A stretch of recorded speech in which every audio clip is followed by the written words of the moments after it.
Dolly Mercer, Golden Corral 500 race director. Gentlemen, start your engines!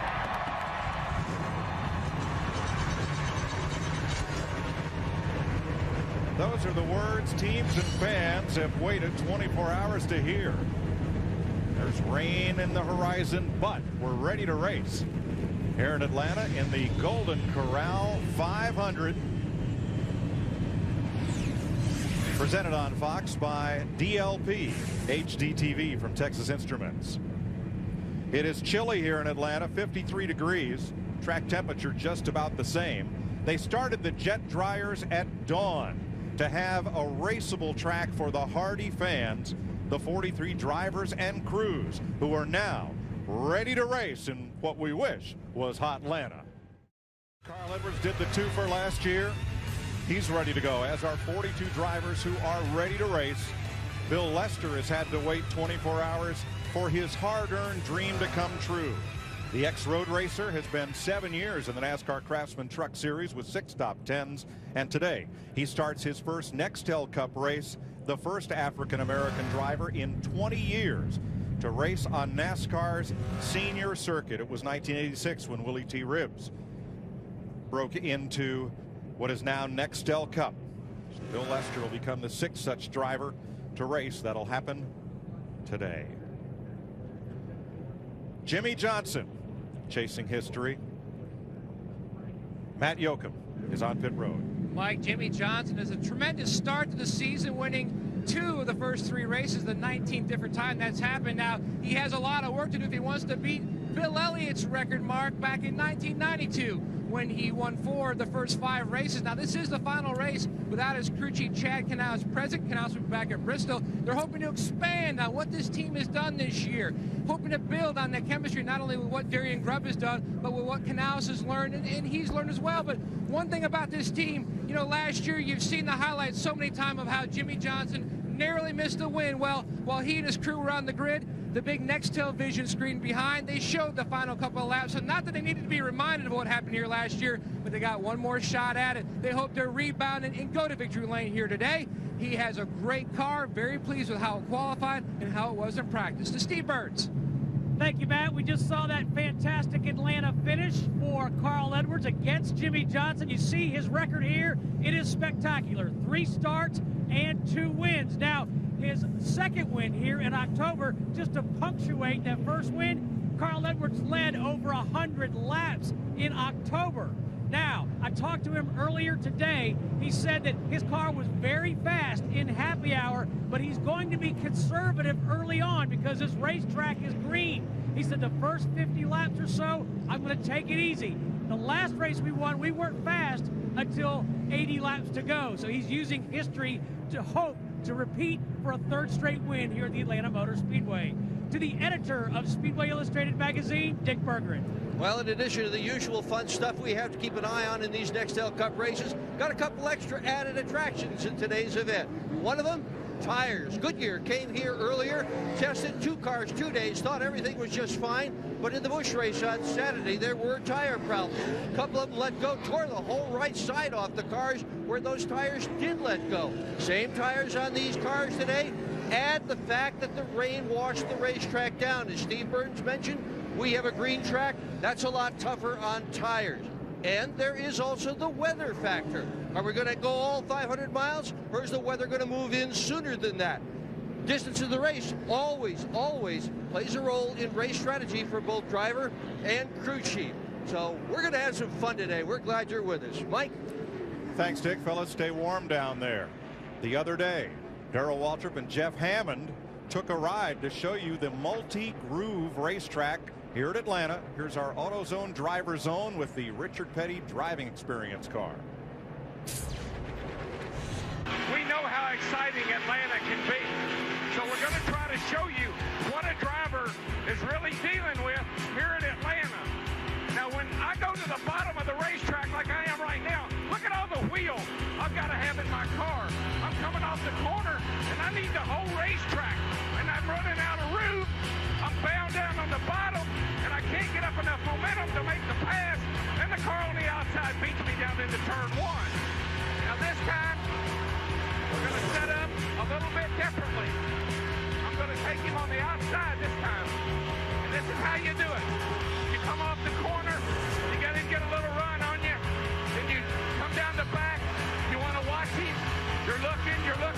to think, I'm going inside, but you don't. You sail it in on the outside. And when you're on the outside, it's just a great finish. It's just like this. And here they come, and I think Cole's got the advantage. He does. He wins it. Cole ready.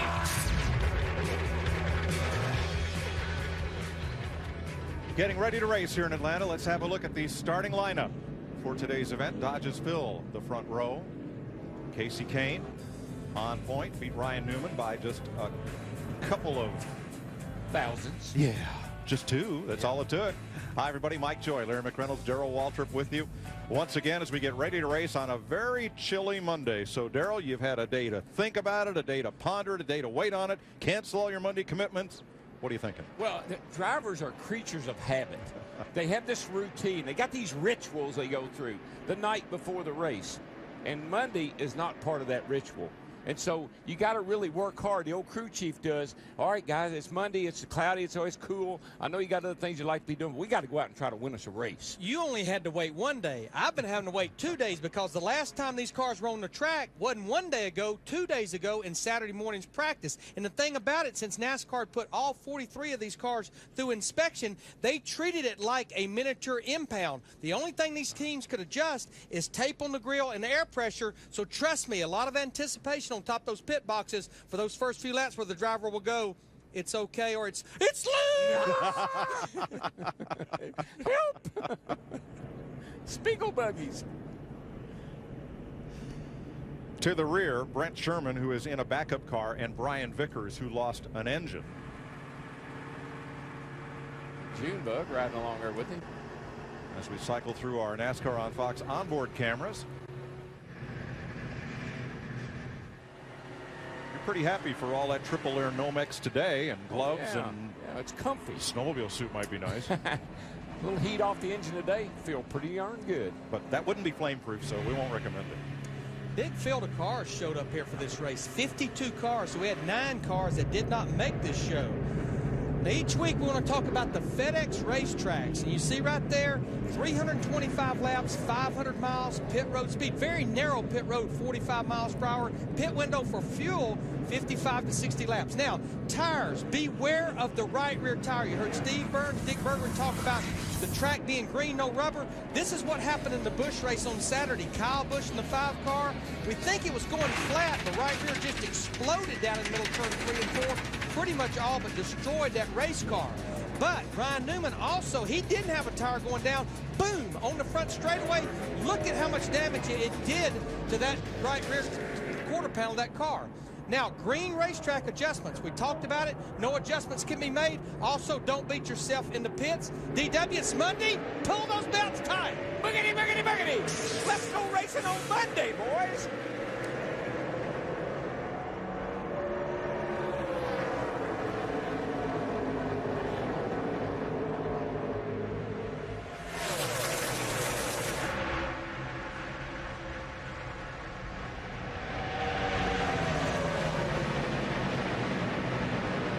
Jeff Burton's car, guys, it must be really loose. He took a real slide down into turn 1 on the start, and he is backing up quickly through the field right now. All but a dead heat for the lead. And Kane led that lap. Newman is not going to give it up. Well, this is one of those days when you can say they definitely don't know what they got because the track conditions are totally different. It's rained. It's washed all the rubber off. You don't know what you got here for a lap or two. Here's the saving grace, though. Since the racetrack is green, we had the problems with right rears. NASCAR's going to throw a caution at lap 30 where everyone can kind of look at their cars, look at their tires, and make adjustments. Newman to the front. He has now led all 9 of his starts at Atlanta Motor Speedway, most of them from the pole. How about that 43 car there, Bobby Labonte? He just drove to the inside of Casey Kane in the 9 car, takes the 2nd position away. And I tell you something else about that 43 car. He's not hurting for power. Look at, where's Bill Lester here? Here he is. He's not bashful. The 23 car 3 wide going off into turn 3. Battling Elliott Sadler in the 38. And Bill Lester pretty much made the comment, 2 goals today. Run all 500 miles and earn the respect of these other drivers that he's going to have to race against a few more races this year. Yeah, and it's going to be a hard job for Bill because he doesn't have the experience in these cars to kind of know what to tell the crew to do to it if it needs something. But this cat right here in that 43 car, he knows what to do. You go to the outside and you take the lead. Darrell, it's just like you showed in your AutoZone drive there in the pre-race. He just drove to the outside. The 43 car takes the lead, and these fans love it. I guess. When's the last time you saw that 43 car zoom out front like that? The last time Richard Petty's Dodge won at Atlanta. 1977. Richard was the driver. 43 was the number. The car was a Dodge. I can tell you one thing right now. That dude is hooked up. He is at a 30-0. Everybody else is in the 30-30s. Well, this is his house. 6 wins here. How many seconds for Bobby Labonte? This is his house. Greg Biffle on the move, working underneath Kevin Harvick for 3rd place. And you know, the interesting thing about those two Dodges that are out front right now, Bobby Labonte in the 43, Ryan Newman in the 12, we've been talking about it all year long. We call it the science project going on by the Dodge teams. Those two cars, they are Intrepids. All the other Dodges are the new Charger. Yeah, one of the things that they're trying to do is get a good race car. They got a good qualifying car. They need a good race car where they can run good all day long. 25th place, Kenseth, Dale Jr., Bill Lester battle. I mean, look at there. We're 6 laps into this race. We've already got 3-4 grooves of racing. You run at the bottom and you run at the top. That's what makes this such a great racetrack. Michael Waltrip, 55, the Napa Dodge, chasing his former teammate on the low side. And I think Bill's just got to get in a place where he's comfortable. All these cars around him, he doesn't want to make a mistake. If he ends up at the back of the pack riding along, keeping up with everybody, that's going to be just fine.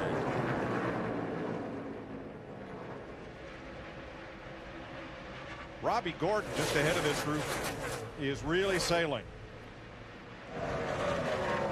He has gained 13 spots since the start of this race. Number 7. I tell you, that team has been so solid. I think the reason you see him starting at the back of the pack is, remember, he's not in the top 35 in owner points from last year. He just has to go out and get that conservative qualifying lap, but it's obviously they get it together on race day. Kevin LePage, 61, works the bottom on Mayfield with Gordon trying to close. Tell you what, we got a little battle for second place here. Greg Biffle in the 16 car. He has really been reeling in. Ryan Newman in that 12. Yeah, and up ahead of them, Bobby Labonte says bye-bye.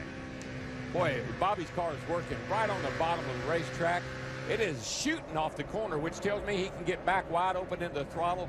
He's got a really nice neutral car right now.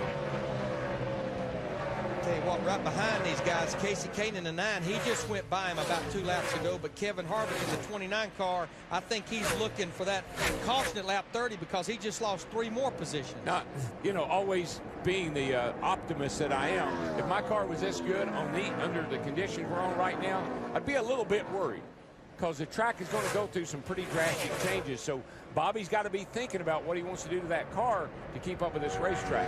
And NASCAR has indicated that at lap 30 they will throw a competition caution for teams to check tire wear on this green racetrack because of the weather situation we've had this weekend. Let's go to the leaders pit. Here's Matt.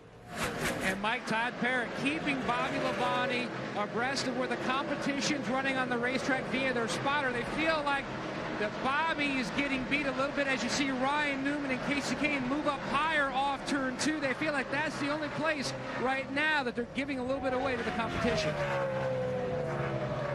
Hey, Matt, what about the 31 car? Because, man, he started up there in 3rd position. Or Steve, I'm sorry. And he's backing up. Yeah, DW, he's gone from 3rd back to 10th. He said that the car is not turning well in the middle, and he's also loose on exit. Thank you, Matt. I knew something was wrong because, I mean, he took a big slide on the very first lap, and he has not recovered from it yet. See, right now, his teammate Clint Boyer in the 07 car started back in the 16th position, going to drive to the outside. And right behind this group there, as they run side by side, you see our points leader, Jimmy Johnson, in the 48 car coming to the front.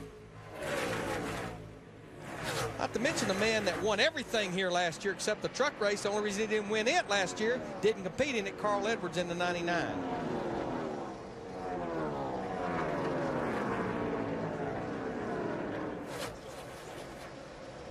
8th place, Jeff Gordon, Kevin Harvick, dual side by side. They've both seen success here at Atlanta, but it's very early. We're just 13 laps in as this battle takes place, 4.3 seconds behind the leader. They've seen it up close and personal here at Atlanta. Bobby's house, Bobby Labonte, Cup champion, 6-time Atlanta winner, trying to take the King's Chariot to victory lane. Well, it's early yet. Hey, this is Jeff Burton of the Singular 31 Chevy. Stay tuned for details on how to play the Singular Virtual Crew Chief during today's race. Watch for your chance to win my payday at the race in Daytona Beach on July 1st. Turn 3, guys.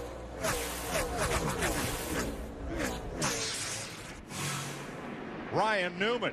He got a poke from somebody. I was looking up there. Somebody poked him in the rear, I think.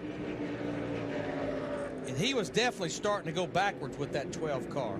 But I don't believe if he hit the wall, it wasn't fine. No, I don't think he ever hit anything. He did a really good job of hanging on to it, but I think he may have got a little help back here from somebody. It's J.J. Yaley in the 18 car to the bottom. Oh yeah, the 11 car slides up and gets into him ever so slightly. Ryan does a good job of hanging on to it, keeps it off the wall. I don't think he ever touched it. It doesn't take much of a touch at over 180 miles per hour. And particularly if your car's a little bit loose on top of that. And Darrell, as he spins down to the bottom, well, here's the first contact, but as he spins down, I like what I see from the rest of the field. Everybody got out of the throttle, or this would have been a big pileup. I think what happened when Yaley in the 18 got on the quarter panel, not against it, but on the quarter panel of his teammate Denny Hamlin, it got Hamlin loose. He walked up the racetrack, got into the 12 car, Ryan Newman. Steve? Yeah, flat left rear tire for Ryan Newman. We just saw his dad carried to the back of the pit box. Flat left rear tire for the 12. Let's watch from Denny Hamlin. That's what Denny saw. All happens in a blink of an eye.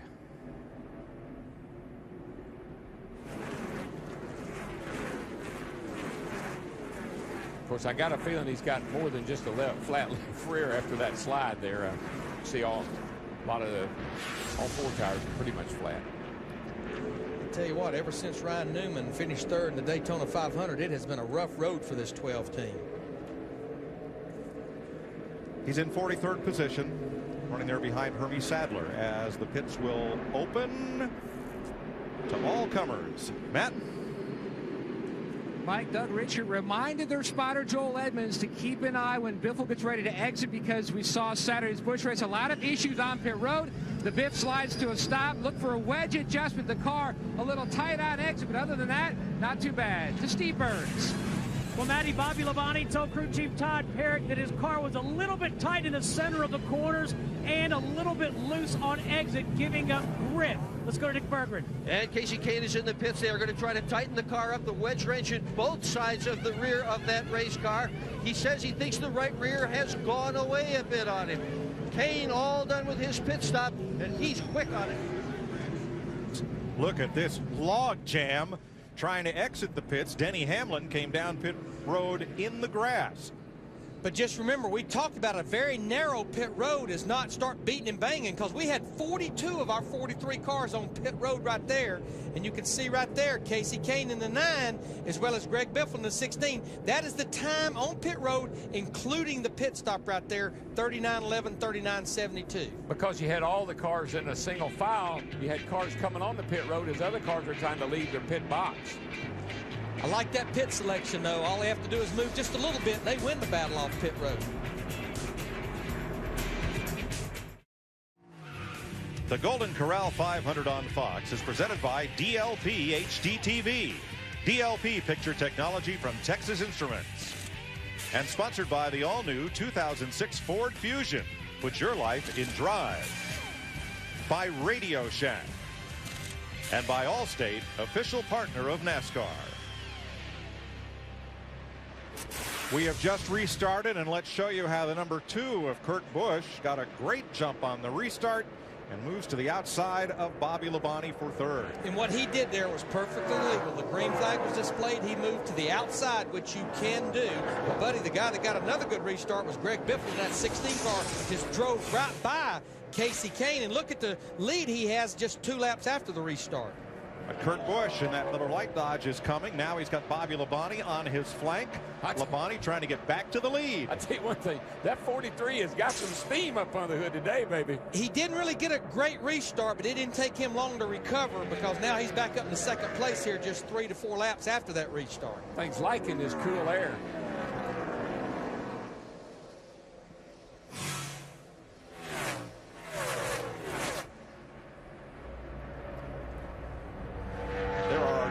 Chargers. Bobby Labonte second, Kurt Busch third, Casey Kane fourth. Richard Petty's last win at Atlanta Motor Speedway came in a Dodge here 29 years ago. Tony Stewart, our defending Nextel Cup champ, had some difficulties coming up to that pit stop. He is now running in 16th. What's up, Matt? Hey, Darrell, Atlanta, one of the fastest racetracks on the circuit. Is this a place where you would want a one-hand drive? Oh, no. No, I'd want both hands and my elbows. Well, Tony Stewart was multitasking because twice on that first run, his window net fell down. So he was driving with one hand, holding it up with the other, and trying to relatch it.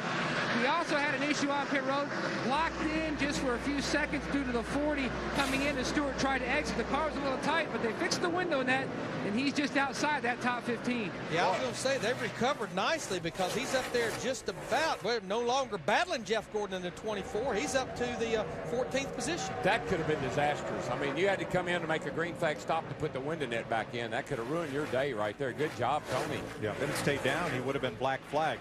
And those nets are stretched so tightly now for aerodynamic reasons, it's impossible for the driver to reconnect it himself. Oh, yeah, they have to be really, really tight, and you got to have help to get it hooked back up. So good job of holding it in there until he can make a pit stop. Look at that 20 car, though, Tony Stewart. This is where we would anticipate. We talked about the multiple grooves here, but he's always pretty much on the bottom, right around that white line. I saw him practicing the other day. Now, conditions were totally different. He was running high in 1 and 2 and then sweeping low in 3 and 4. That may be something he'll end up doing later on in the run.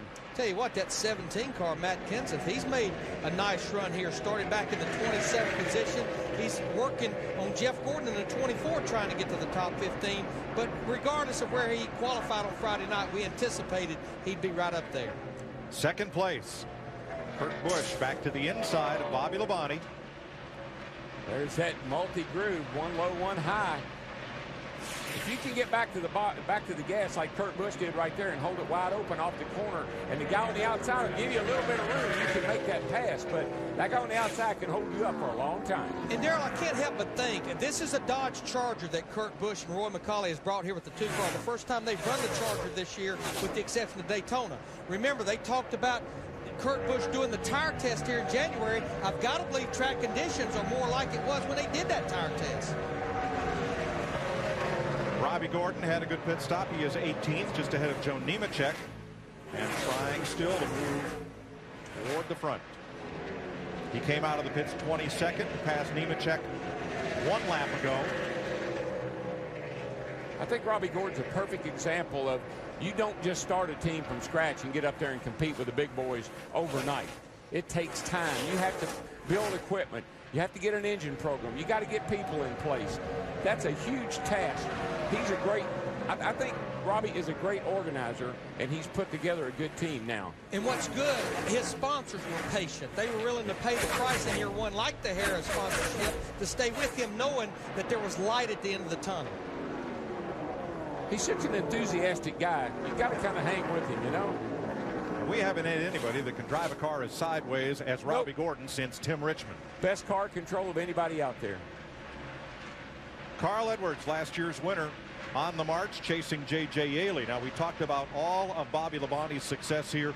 Don't overlook the Gibbs cars. Hamlin is in 4th. There's Yaley in 5th, about to surrender the spot to Edwards, but well positioned. So our first virtual crew chief question from Singular: can Carl Edwards win his 3rd Atlanta Cup race in a row? Yes or no? Text the word crew to 191 on your Singular phone. or log on to foxsports.com/singular, and you'll be entered to win Jeff Burton's payday at the July race in Daytona. You know, I made a pretty broad statement about Carl and some of the rookies yesterday about staying focused. And I don't question, there's not a doubt in my mind that Carl Edwards is as focused as he ever was. But young guys get so many options thrown at them, so many things they can do that they never had to deal with before. That was my point about staying focused. And not that I don't think he's 110% committed to what he's doing, but you got to be careful when things come at you. I think what you're saying there, a lot of times it's not self-inflicted. It happens before you even realize it. You get pulled in a lot of different directions, particularly when you're a guy like Carl. Carl's such an outgoing guy. He's got a great personality. People want him involved in everything they can think of. Tell you what, we were just talking about Robbie Gordon, that 7 car. He has found something up in that high groove, especially through 3 and 4. Look at the momentum. The run he gets off turn 4 just drives by Jeff Gordon in the 24 all the way up to Harvick in the 29. I don't know if Jeff Gordon's all that happy with his car right now, Larry. He's not really moved forward all that much. He's just kind of maintaining at best.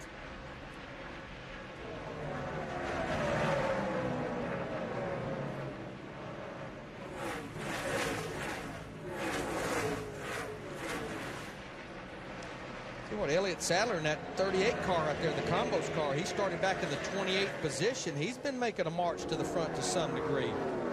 This team needs a good run here today. I'll tell you, the Yates cars are always good here. Dale Jarrett and Elliott, both those Yates cars with Ford power, Fusion body, they should be up there pretty close to the front before the day's over. Sadler is 18th. Jarrett is 25th as we complete 33 laps.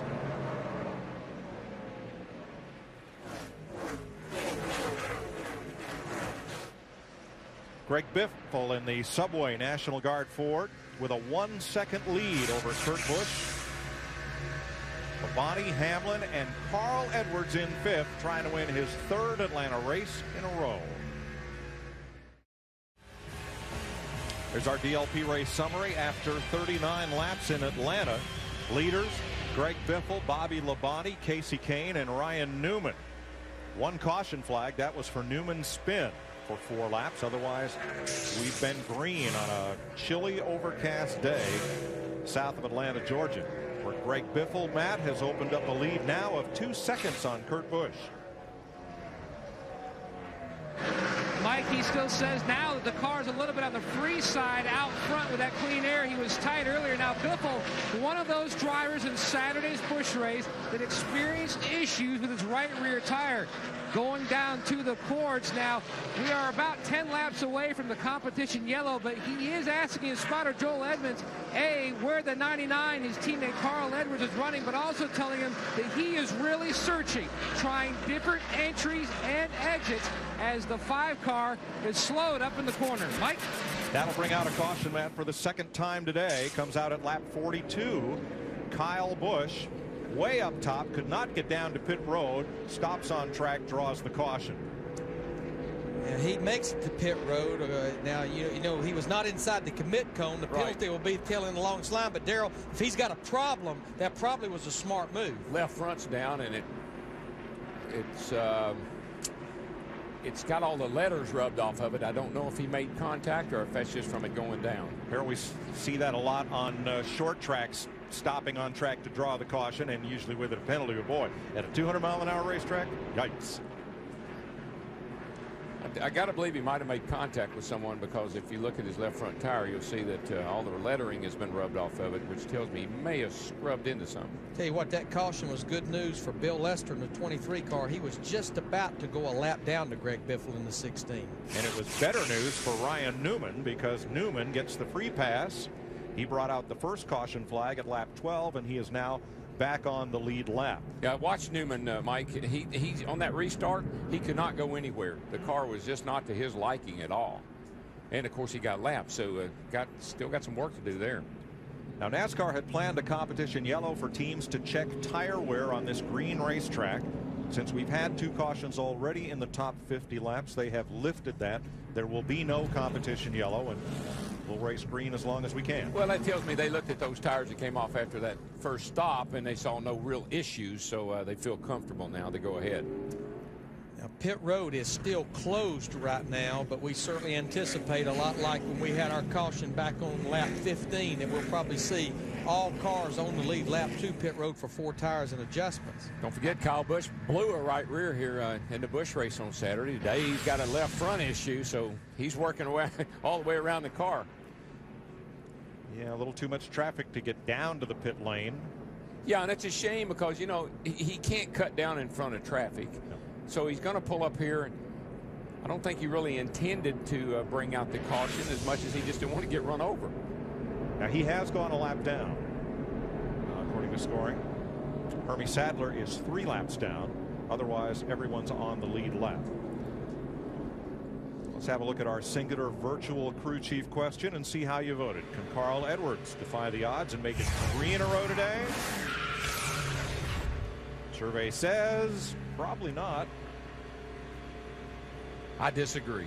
Based on what we saw that last run, I know we got a long ways to go, but he was coming. Well, the odds are not in his favor. There's horses for courses, and this is his course, boys. That's right. Remember, when you participate in Singular Virtual Crew Chief, you're entered for a chance to win Jeff Burton's payday in Daytona in July. It'll be a quickie yellow. Everybody can pit this time by. Matt? And later, Greg Biffle will have an opening, so he'll have an easy exit. But his spotter, Joel Edmonds, reminded him that the 21 of Schrader, who he almost made contact with on the first stop, is 25 cars back, so he should be pulling in as Biffle is getting ready to pull out, since the car's a little bit on the free side as they go to work on the right side. Further up pit road to Steve Burns. Well, Matt, Carl Edwards disagrees with the fans. He just told Bob Osborne that his car is a lot of fun to drive, just a little bit tight in the center, a small air pressure, quarter pound out of the left side. Dick? Kurt Busch has stopped short in his pit, turned the nose of the car out just a tad so that he will not be blocked in by the 9 car just ahead of him. Dick, we had a crash on pit road with Carl Edwards in the 99 as he was pulling out. Dave Blaney in the 22 turned right across his nose. There's going to be a lot of damage to that 99 car. We talked about this in the beginning in the FedEx racetracks. Carl Edwards, these guys had a great pit stop. He had an opening in front of him. He turns out. There you see Blaney in the 22 coming in. And look at all that damage, Steve, on the right front of that 99 car. And Carl Edwards just said, sorry, I never saw the 22. They're going to have to go behind the wall. Carl thinks they have a tie rod problem. Mike Joy? Blind spot off the right rear of these cars. Hard to see. Edwards really needed some help on that one. We're getting set for the restart. Carl Edwards did not get any guidance, apparently, from his crew chief or spotter exiting the pits, turned the 22 of Blaney around and damaged the right front of his car. So he will restart tail end of the lead lap cars, 41st. We're ready to go back to green to begin lap 48. Tell you what, that 4th car in line right there, Jeff Burton in that 31 car, he pulls to the inside of Casey Kane. They have definitely made the right adjustments on that race car, plus that pit crew is doing their job on pit road. And Burton, a winner here Saturday in the Busch race. How about that 17 car? Yeah, they've been making ground up on the racetrack as well, but I think that Robbie Reiser crew, as always, they've been doing their job on pit road. Well, it's getting a little close right in there. Woo. Matt Kenseth started 27th. It took him 36 laps to break into the top 10. He is now 6th. And he is headed to the top 5. Bobby Labonte got a good stop, still strong in the Cheerios Dodge.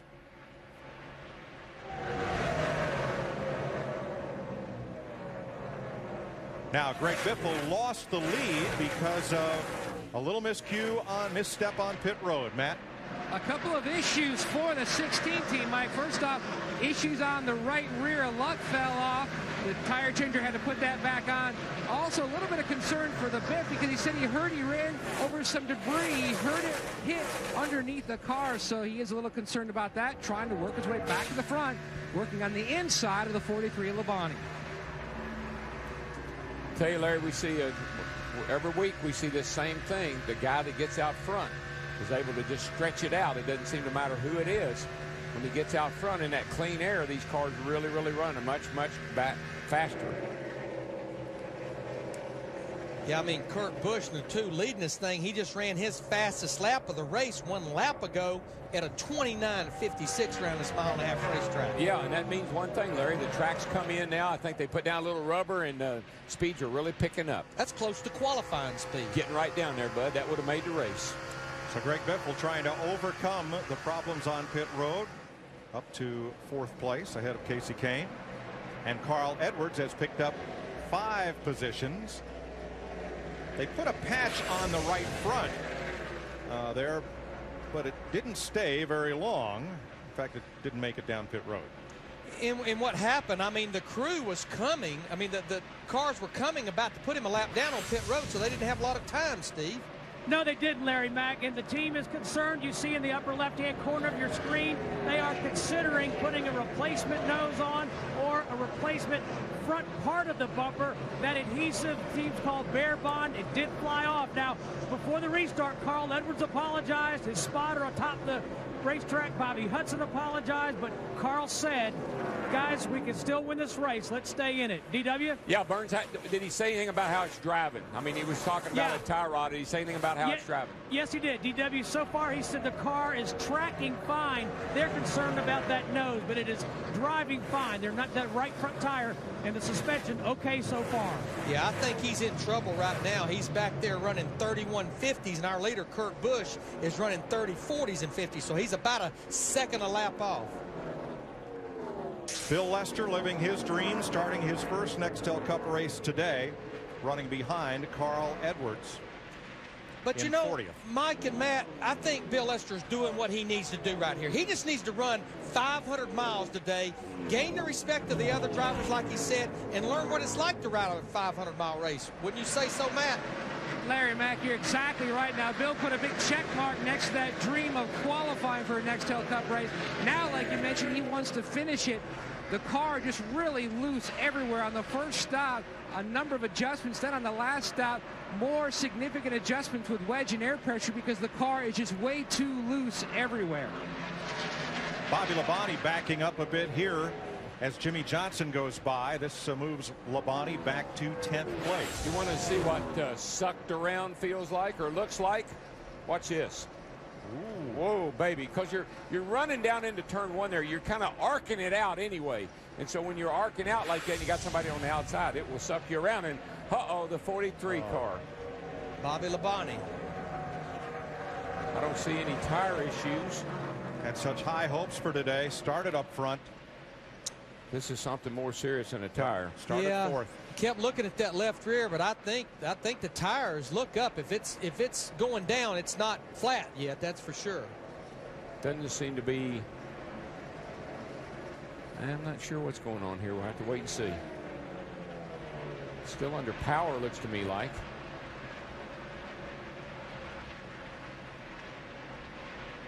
He's coasting to his pit. Steve?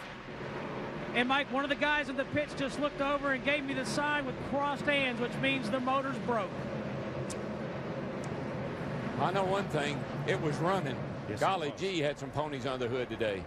That was good to see. Just ahead of him, you saw Hermie Sadler take his 00 to the garage. So these would be the first 2 cars out of this race. Kurt Busch leads Denny Hamlin by 1 second. Dick? Day for Bobby Labonte, but a great day for Kurt Busch. He started in 9th position, and just everything is falling his way, Mike. They've had terrific pit stops. The last round of pit stops, they win in his 2nd spot. Executed a great stop. Minor adjustments in weight distribution and tire pressure on that car. Got him back out on the racetrack at first. And just before the pit stop, Busch radioed to his crew and told him he had a real good race car. If they made the right adjustments over the course of the day, they'd be all set up. And he radioed back after the pit stop, after he'd had some fast laps, and told him that the car is just right. Kurt Busch in first. All's going his way so far. And Darrell, just to make a point about the 43 car, I know it's early in the race, but this place is hard on engines. I mean, it's sustained RPMs. We saw in qualifying 95, 9600, but never falls below 7,000. But there's other problems for that car, too. Oh, yeah, he's 37th in points right now. Got to get in the top 35 going into after Bristol next week. They got their work cut out for them, buddy. They'll have to qualify on time next week. Denny Hamlin has eaten 0.2 of a second out of Kurt Busch's lead as Hamlin runs second. The Golden Corral 500 on Fox, presented by DLP HDTV, is sponsored by Budweiser, the official beer of NASCAR, and proud sponsors of Dale Earnhardt Jr. and the number 8 car. OAD stands for overactive adrenaline disorder. It's a quality these Ford drivers possess. And here are Ford's biggest movers of the race. Matt Kenseth up 21 positions now to 6th place. Trouble for 2 past winners. A tire down on the right front of Carl Edwards. Last year's winner and the 2001 winner of this race, Kevin Harvick, has just made an unscheduled pit stop, and now the caution comes out for the 3rd time today. Carl's problems probably started from that something rubbing on that thing, because that fender's been tucked in underneath there, so he's got bigger issues now. The whole right corner's blown up. Whoa, his tire changer just took a dive. And Edwards loses a lap in the process as the caution is out for debris. Now, just prior to the caution flag, as we came back from break, Denny Hamlin kept working the inside of Kurt Busch and got him for the lead. Boy, did you see Kurt getting sideways up there in the middle of the corner, and that opened the door for Hamlin to go low, and he did, and into the lead he goes. Carrying freight, baby. Well, even watching him on the scoring monitor, he was running down no Biff in that FedEx car about 0.2 of a second a lap. It comes as no great surprise. You know, we talked about Bobby Labonte, but the Gibbs cars through the years have just been really great here at Atlanta, with Bobby Labonte at the wheel, certainly Tony Stewart, and now both these rookies. Yaley's up there in 12th. And one thing I want to make sure and clear up, next week at Bristol will actually be the 5th race. So the 43 is locked into Bristol. They need to get into the top 35 points next week, or then they'd have to qualify on time at Martinsville. Right. He just doesn't need to have any disasters at Bristol, which you can't have. Kyle Busch will get the free pass on this 3rd caution flag of the day. Pit road is open. Here's Matt. Good day so far for all JGR cars. All 3 are top 15 now. The 11, Denny Hamlin, they've made progress. Still trying to free it up. They went up on the track bar the previous stop, going up again. At the top of your screen, Greg Biffle says his car loose on this set of tires. Good stop going so far. Let's go further up pit road. Nick Berger. Well, Kurt Busch way down at the other end of pit road, so he's the last one to arrive that you saw in your triple. He's asked for a bottle of water. They've just handed that to him. More major changes to the car this time. Car a little bit loose in the center. Busch again has pitted back in his pit stall, so he won't get trapped in, but several cars have beaten him out to the racetrack. Here's the race off pit road. Denny Hamlin gets out first. Another close call. This one between Matt Kenseth leaving and Michael Waltrip trying to enter his pit box. You can see Kurt Busch, though, in the 2, the real loser there, lost 3 spots. And right here, top 2 guys had the fastest times, including the stop. Denny Hamlin and Greg Biffle in the 16 car, with Jimmy Johnson and Robbie Gordon having the slowest of our top 10. That's the downside to pitting middle to back before turn 4 on the pit road here. When you got other cars coming in about the time you're going out, you collide.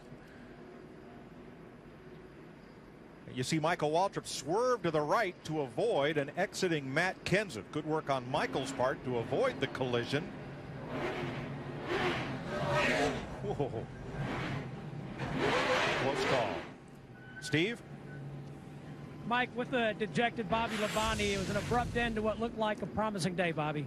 Yeah, it started off pretty good there, and these guys did a really good job, and everybody at the shop has done a great job this winter. And the first 2 races just can't seem to catch a break right now, but it was a good confidence builder for us today, and the guys on the Pillsbury Dodge today did good, and just want to thank everybody there at General Mills for sticking behind us, and we've got a. It's going to take a little time, and, we're gaining on it, and, just can't thank everybody enough for the opportunities. And, we can build off a little bit today at least, and we'll go to my next favorite track, Bristol, which is next weekend. And then after that, it'll be whatever we go to, and it'll be my favorite track then too. So it's a pretty good day for us, but, just ended up too soon. Thank you, Bobby. Bobby Labonte led 13 laps before being sent to the garage with engine failure. I'd say the way he ran here today, in about 3 weeks, he'll be mighty tough at Old Texas. Ooh, good point. This week, our Wendy's race menu, is it lunchtime yet? Takes us to Bristol for the Bristol 300 Saturday, 3 p.m. Eastern on Fox. And Sunday, Nextel Cup Racing with the Bristol 500, 1:30 Eastern, 10:30 a.m. Pacific, both on Fox from Thunder Valley. Giving no Bush boys another 50 laps to go at it. It's always been a 250, now 300. Oh, boy. Got to let the pot boil a little bit longer. Carl Edwards has been in and out of the pits, and NASCAR brought him in because he ran the stop sign at the end of pit road, so they brought him in for a 1-lap penalty. 72 laps complete. Here's a Visa race break. Ryan Newman off to a tough start at lap 12. Denny Hamlin gets the air taken off his spoiler by J.J. Yaley, and Newman ends up going around a left rear cut down. Caution ensues, and he works his way back. Pit road. Carl Edwards, or excuse me, Casey Kane beats the 16 out, and then Carl Edwards exits as Dave Blaney is entering, damaging the right front of Edwards' car.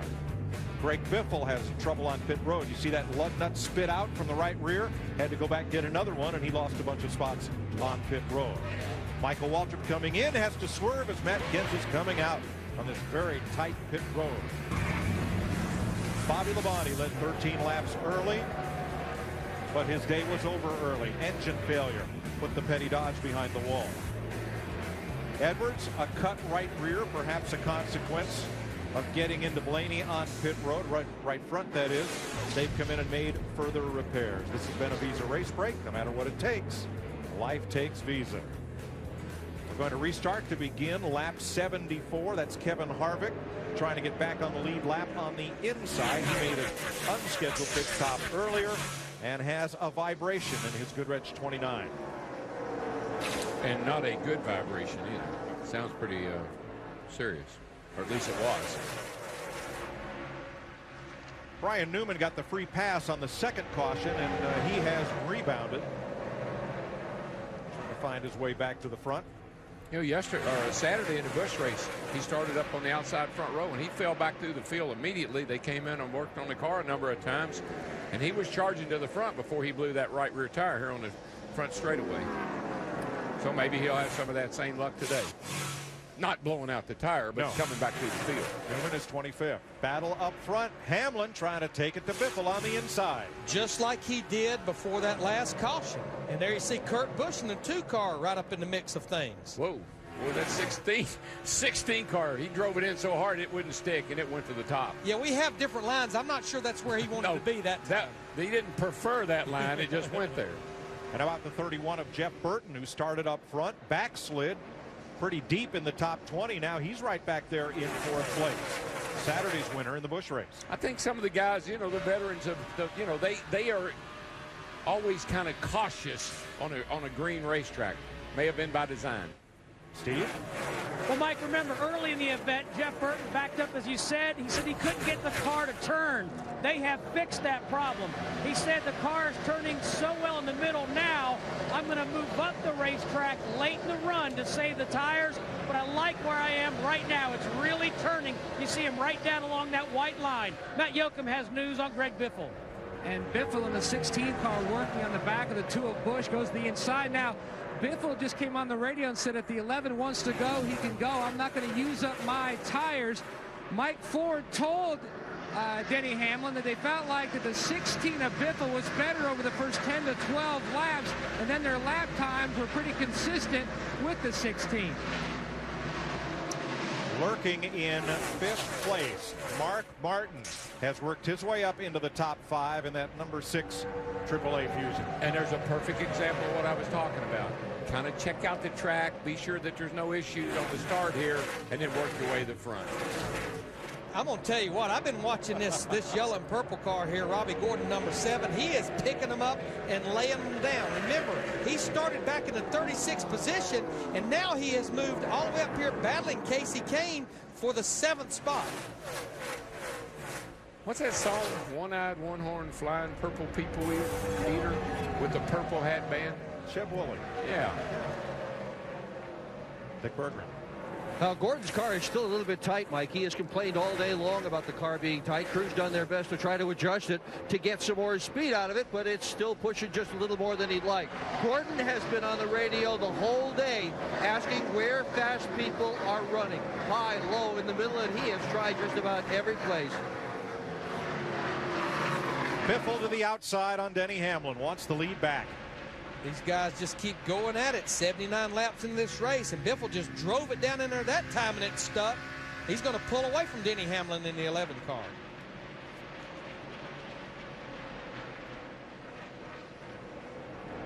And now Denny Hamlin has his hands full of Kurt Busch in that Miller Lite number 2 car. Tell you what, with the 2 runs that the 2 team had at Fontana and Las Vegas, this has got to be a big confidence builder for this whole organization.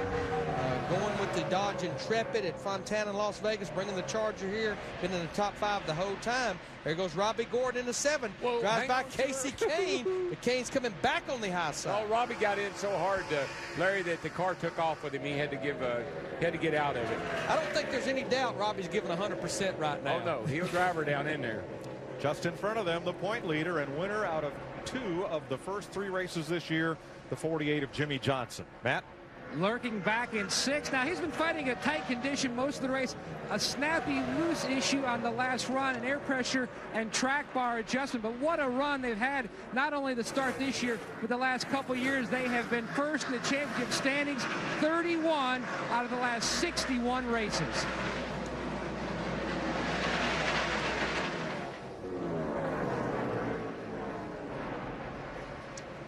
You know, Robbie Gordon wants to know where the fast cars are running.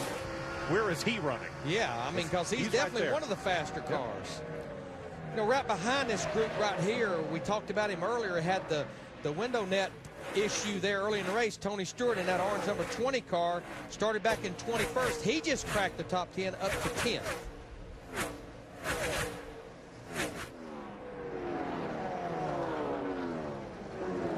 You see Tony Stewart right there. He's got a half a second on Dale Jr. I'll tell you another guy I've been watching, Larry, the old UPS car here with Dale Jarrett on board. He's up to 17th. Been watching his car. It's working pretty good for him. And Dale, he will fool around here all day, and I guarantee he'll be in the top 10 when the day's over with. He likes this place. And I don't mean fool around in that. I just mean he'll work on it, keep himself in contention. He'll be up there in the top 10. Here comes Clint Boyer. Childress Racing 07 right underneath Jarrett. This is for 17th. Tell you what, the little 41 car there, Reed Sorensen, made his very first Nextel Cup start here back in the fall of last year. He actually got his racing start here at Atlanta, but not on this big 1.5 miles, on this little quarter mile on the front stretch. Won about 80-something legend races there. Pretty good run.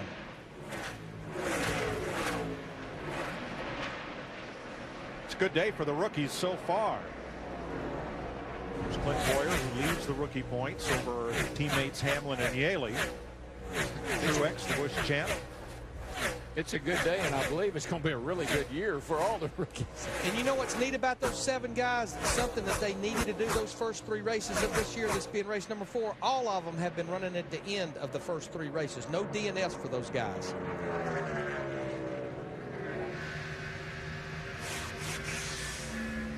Greg Biffle leads the Golden Corral 500 at 86 laps. He's 1.6 seconds ahead of Denny Hamlin. The Golden Corral 500 on Fox, presented by DLPHD TV, is sponsored by Dodge. You can take life as it comes, or you can grab life by the horns. Dodge. By the Home Depot, NASCAR's home improvement warehouse. By FedEx, every day is race day. And by Sunoco, official fuel of NASCAR. Without Sunoco, there'd be no race day. 92 laps complete. The front 4 are the fastest cars on the racetrack, judging by lap times, along with Robbie Gordon and Jimmy Johnson, 6th and 7th, and the 2 Yates cars. Tony 9th Stewart place in here. the 20 car just driving underneath Casey Kane in the 9. That 20, but that's where he's been the entire 92 laps of this race, hugging that white line. We talked about that earlier. Matt? Lap times are better, Griggs Benelli telling Tony Stewart on the 20. Stewart says the car, though, is still pretty tight. They've been working on that throughout much of the race. Hey, Matt, tell him to move up a little bit. D, I don't think he'll get him off the bottom ever. I don't think he will either. He and Casey came. Casey loves the top. He loves the bottom. Yeah. Well, then they'll probably spend a lot of time together today. His left wheels are below the white line most of the time. Greg Biffle now with a 2.2-second lead on Denny Hamlin.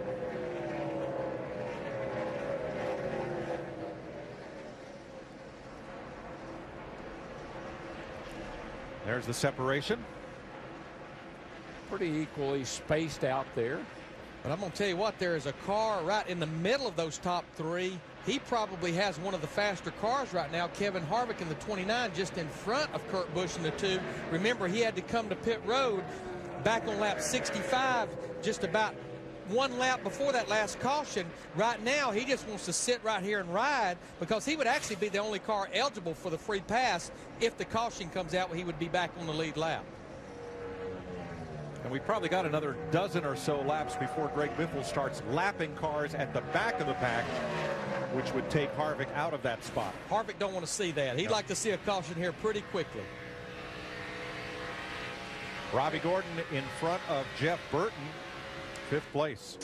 I would hold my breath. I wouldn't panic. Get to 40 laps. That's about where we saw some guys have tire trouble the other day.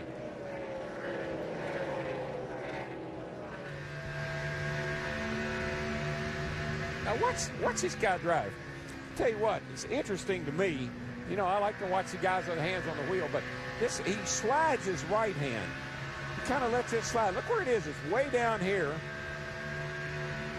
He goes down there to the turn and watch. He just kind of lets it. That's an odd way to hold the steering wheel. Darryl, one thing I want to point out, remember we talked about Bobby Labonte when he lost that engine earlier? Look at the RPM right here. Never goes below 7,000, but up to 9,500 right there. Hard on an engine. Darryl, the other thing I see there is they must have a really fast steering box in that car because he's not moving the steering wheel much at all. No, if we jump inside of Dale Jr.'s car and you look at how he's cranking on his steering wheel and you watch Biffle here, he's got his hands at about 3 and 9.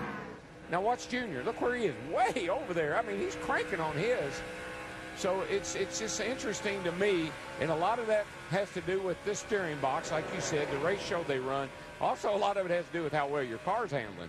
And I don't think Dale Earnhardt Jr. in 8 car is driving very good. He had made it almost to the top 10. Now he's back to 20. I mean, let's look at this. Look at his right hand way over here. And look where Biffle's way down here. This is old school. Dale Jr. is old school. That's the way we always held the wheel right there. Biffle, on the other hand, that's more like what I guess some of these young guys are doing these days. What a difference, though. Now, let me ask you a question. Which one would you think would be right? Based on the stopwatch? Right, that's exactly right. I would go with the yellow car. Yeah. 100 laps complete for the leader next time by, Matt. And the driver of the yellow car, DW, came on the radio back on lap 91, says this car is so much better out in clean air. Then he also came on and said, I think I'm going to back it down just a little bit, going a little too fast early in this run. 3 laps before that, Mike Ford, the crew chief for the 11, Denny Hamlin, asked his driver, how is the car now? He says, the car is good. It's just the 16 car is just flying. And Mike Ford reminded him, let's just run our race. To Nick Berggren. Well, car number 9, Casey Kane, started this race on the pole. He has dropped back to the 10th position. His lap times just have not been as fast as the leader. Right now, the car is loose a bit tight in the center. This is all stuff that they can adjust toward the end of the event. If, in fact, we go all the way to the end of the event, all 500 miles. And right now, frankly, the sky is brightening. Things are looking really good. And I'll tell you what, down here on pit road, I'm also watching Robbie Gordon, who has cracked the top 5, started in 36th spot. I got to think Dick Berggren he has to be the president of the local Optimist Club. The sun's going to come out. Everything's going to be fine all the time. I like that. I like this. It's good to see Robbie Gordon have a great day here in Atlanta. Running in 5th place. His lap times are right identical to the leader. And good run. And we talked about the 43 car being way back in owner points. This 7 car is in 14th coming into this race. When we clear Bristol, if he can have a couple of good runs, which obviously he's having today, for the first time as an owner driver of the 7, the pressure will be off. He will be locked in the show when we get to Martinsville. And you can count the number of successful owner drivers in Nextel Cup on, well, very few fingers. One finger, maybe. Yeah, maybe.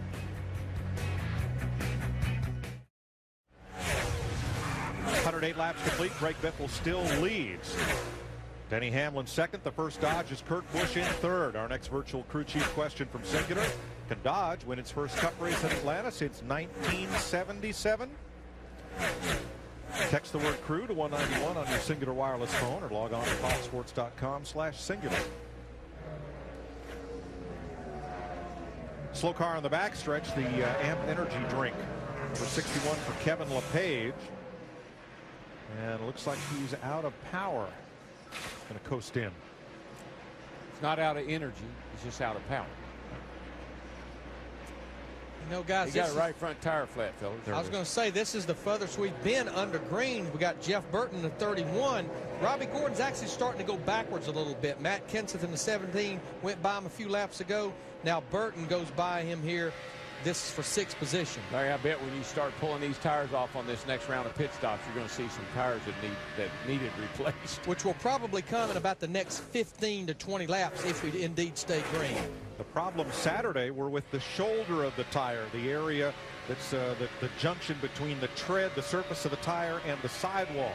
Those shoulders were overheating, and tires were chunking as a result, and a couple of cars lost the whole tread, which tore the right rear quarter panel off of 2 cars. Old school, we turned the car with the right front tire. I mean, that's how you made the car turn. You just leaned on the right front. And that's the way it was up until the last couple of years. Now they turn the car off the right rear. The biggest spring in the car is in the right rear. And that puts all the heat and pressure on that right rear tire. Matt Kenseth in trouble, Steve. And DW just mentioned it. Problem on the right rear of Matt Kenseth. He's headed down pit road, as you said. Right rear tire problem. Well, we're in that window, Manny. I think we're going to, Steve. I think we're going to see that quite often here. Now, what Matt Kenseth, as his crew goes to work on the car, I'm sure this will be 4 tires. What he needs this thing to go that next 15 to 20 laps without a caution. Then he would, for the most part, be on equal ground. He'll have more laps on his tires. He's going to lose a lap making this stop. Quick work. But the DeWalt car goes a lap down. He won't be in bad shape, Larry, as you well know, if this thing will cycle through and everybody makes a pit stop under green. He's just going to be out there. He's going to be on new tires here for a while before other guys are. The Yates cars are working their way up. As we talked about, Elliott Sadler, his Fusion is 10th, and his teammate Dale Jarrett is 13th right now. Sadler runs just about 12 seconds behind the race leader. There he is in orange. It's definitely the best run these guys have had since Daytona. They're sitting 8th in the points, but I tell you, another car just right behind Elliott Sadler, Brian Vickers in that 25 car. Remember, he's one of the cars we made note had to go to the rear of the field because they lost an engine qualifying, so he's went from dead last to working on cracking the top 10. Car looks real good right through the middle of the corner. You can see how much ground he made up on Elliott Sadler right there in the middle. Vickers is the second of the Hendrick Chevys in this race. Jimmy Johnson runs in 7th. Vickers is 11th.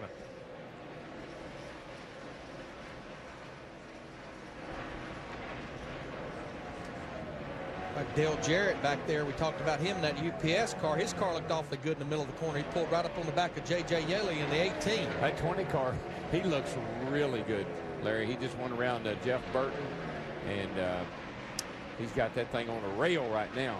He's just cracked the top 5 when he went Robbie by. Gordon coming into the pits, and is this a little early? Well, I think it's getting close, but he was going backwards, so you almost think he anticipated he may have had a problem. He had lost about 5 or 6 position over the last 6 or 8 laps. As Robbie comes in, Steve, what was the problem on Matt Kenseth? Mike, I just got an eyeball look, and Robbie Reiser hopped off the top of the the toolbox. You could see the cords on the outer right edge of that right rear tire. You could see the cords in one area. Caution out. Turn 2, a car in the wall. Jeremy Mayfield, caution is out. That's a tough break for Robbie Gordon. Let's see if he can get out ahead of the pace car, having just made his stop. And he does, so he will likely stay on. We'll see if he stays on the lead lap after making that green flag stop, or if he goes a lap down when they come around. Yeah, I think what it's going to be, Mike, I think he's going to be one lap down here, but that was untimely for him. It was untimely for Sterling Marlin in the 40 that had just hit pit road.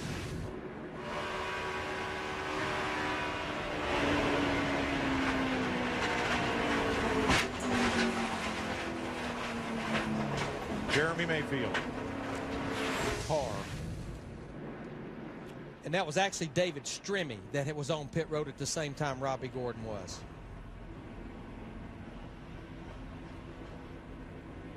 Well, we had talked about it. This is the furthest we had been under green, and you knew we were right in that window of about 10 laps of making green flag stops. And right there we saw Matt Kenseth have a problem, Robbie Gordon on the verge of a problem, and then the 19 car Jeremy Mayfield with a problem. And Larry, you're right. Robbie Gordon is one lap down, having made that green flag pit stop and not in position to get the free pass on this, the 4th yellow flag of the day.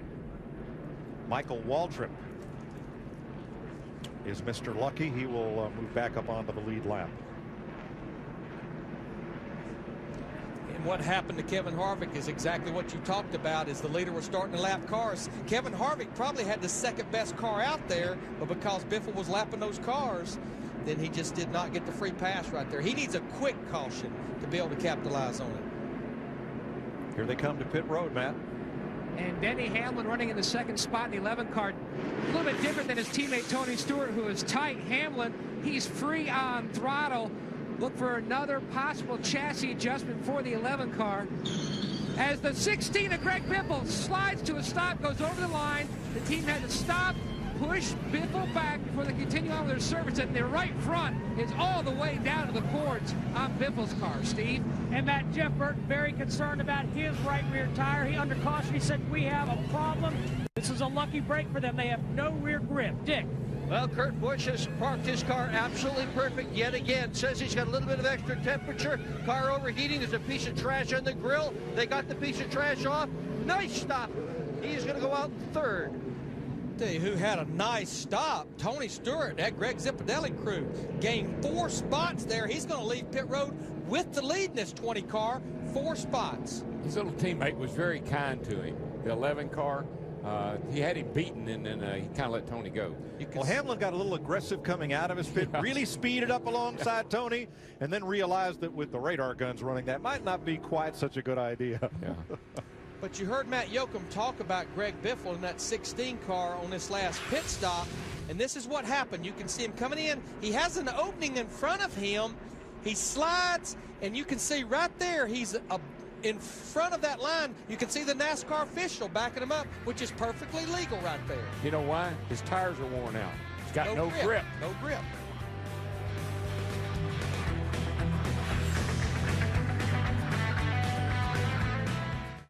.122 laps complete.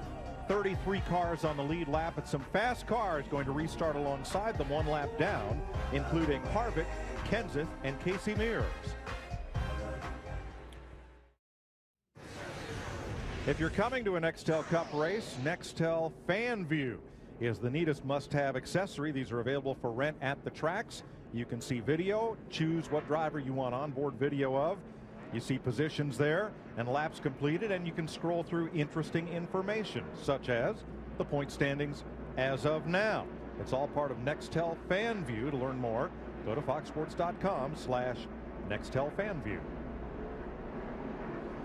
There we got some good cars a lap down on this restart, like Harvick and Kenseth and Casey Mears trying to fight their way back onto the lead lap. Robbie Gordon sitting up there on the outside lane, which is perfectly legal. He's on the tail end of the lead lap. He's hoping for a really quick caution. I think he's fast enough to stay there. He was earlier. That 20 car's been pretty steamy on the bottom.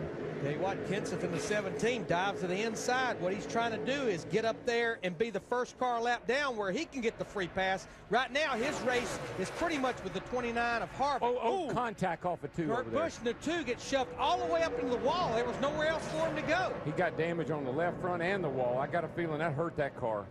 Hard to believe they all got straightened out after that one. Well, they were 3 wide, and there's somebody that's Harvick. He's got problems. He's got a tire down. Yeah, he was one of those cars involved in that deal with Kurt Busch. Yeah, he's got his right rear tire cut down, and a lot of damage on the right rear. I got to believe Kurt's got quite a bit of damage, too.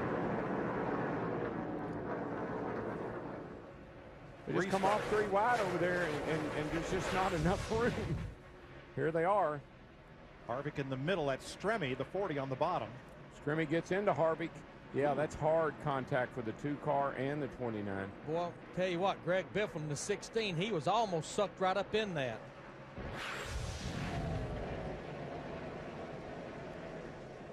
Kevin Harvick's going to have to bring it to pit road, Steve.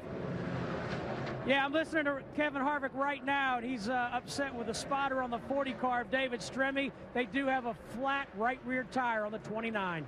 Now Stremme was also on the tail end of the lead lap, trying to get back on the lead lap with the rest of that pack, Matt.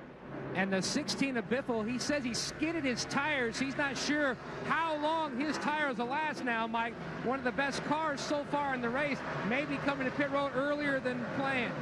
And remember, we just made note he was the car right behind that group. He evidently jumped on the brake to stay out of that mess. Let's show you again what happened to Biffle in all that.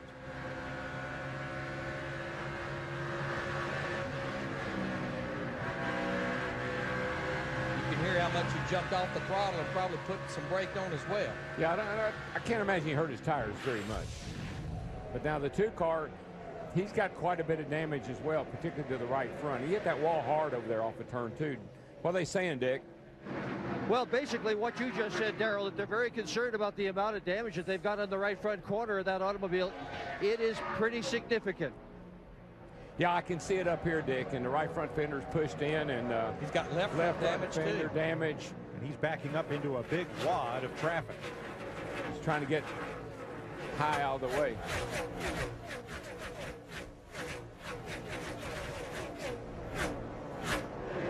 Jeff Gordon in 12th place, right behind teammate Brian Vickers. Haven't seen too much of Jeff today. What's up, Dick? Well, he's had a lot of problems with the front end of the car, Mike. It's pushing very badly. And look at the right front that came off that automobile. The crew tried to prevent us from showing it to you on television. Basically took it right down to the cord. On that pit stop, they did a spring rubber to try to help it. Also, a lot more air pressure in that right front.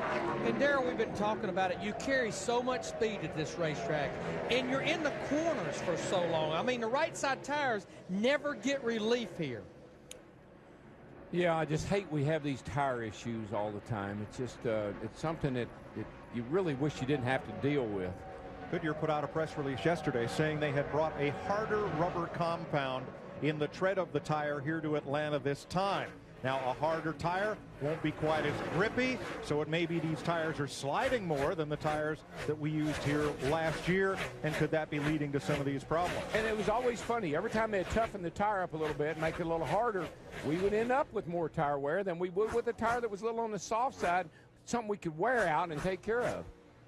Let's check with Steve. Mike, just want to follow up on what Dick Berggren just said. Jeff Burton told his crew chief, Scott Miller, when the caution came out, he was very concerned about the right rear tire. After looking at the tires, their communication back to him was the right rear looked pretty good, but they were concerned more about the right front. Yeah, it's interesting. I think it's the weather and the track conditions. We're seeing more right front wear today than we did in the Busch race where we saw right rear wear.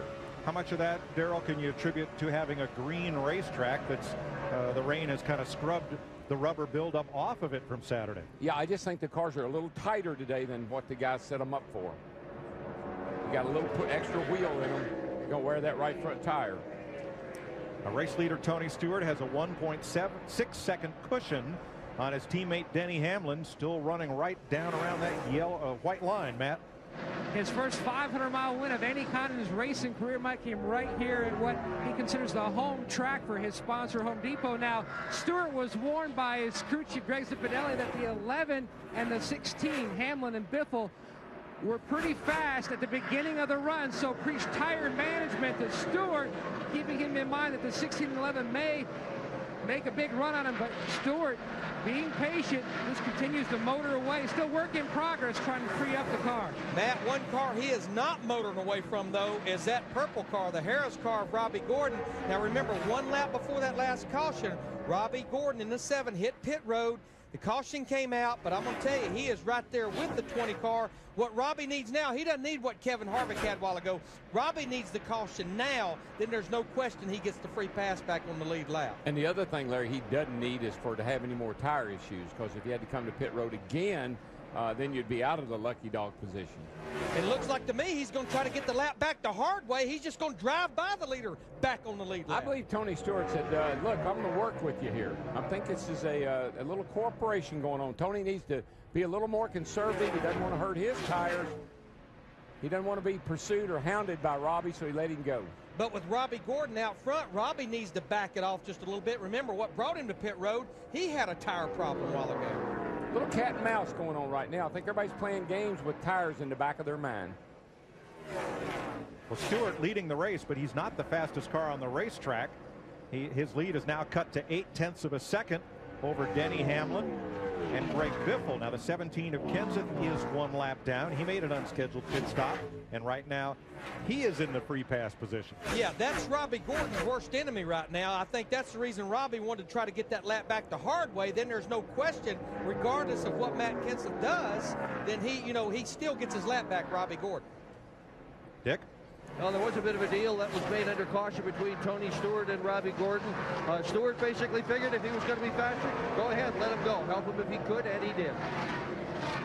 Makes good sense at this stage of the race. We're only 138 laps in, 187 to go. And you got to believe the airwaves from the pits to these cars right now are burning up with what we're seeing for tire situation here. Our points leader, Jimmy Johnson, in the 48 car, he moved into the top 5 for the first time today. He drives by Casey Kane in the 9. That now puts him in the 5th position. I think the 48 car is taking the attitude today.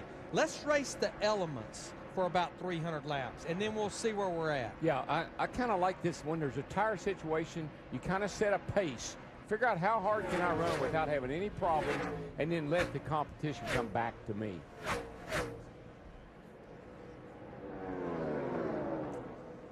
Been talking about the 2 Robert Yates Racing cars a lot today. They are up in the top 10 right behind Casey Kane in the 9. You see the 38 of Elliott Sadler right here.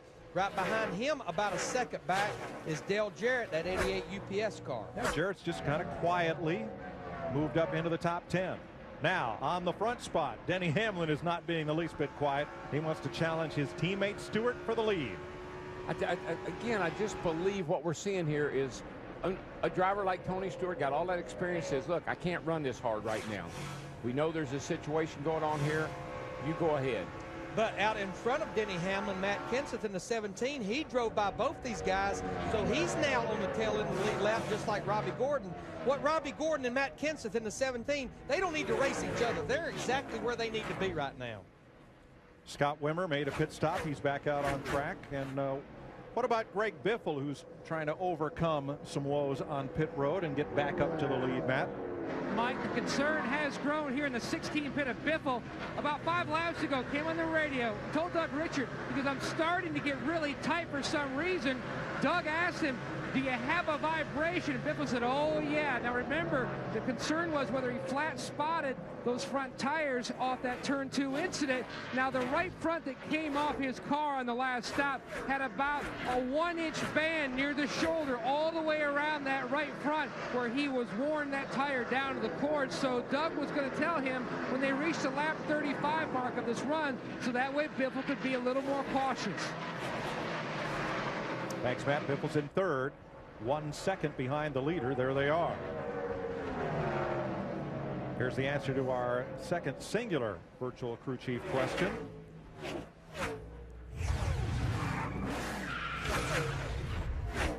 Will Dodge win for the first time since 1977? 1 out of 3 of you said yes. Well, we have 3 different makes competing, so that kind of lines up pretty well. Yeah. They only really have one guy up there that's a possibility, Casey Kane in the 9. Remember, when you participate in Singular Virtual Crew Chief, you're entered to win Jeff Burton's payday, July in Daytona.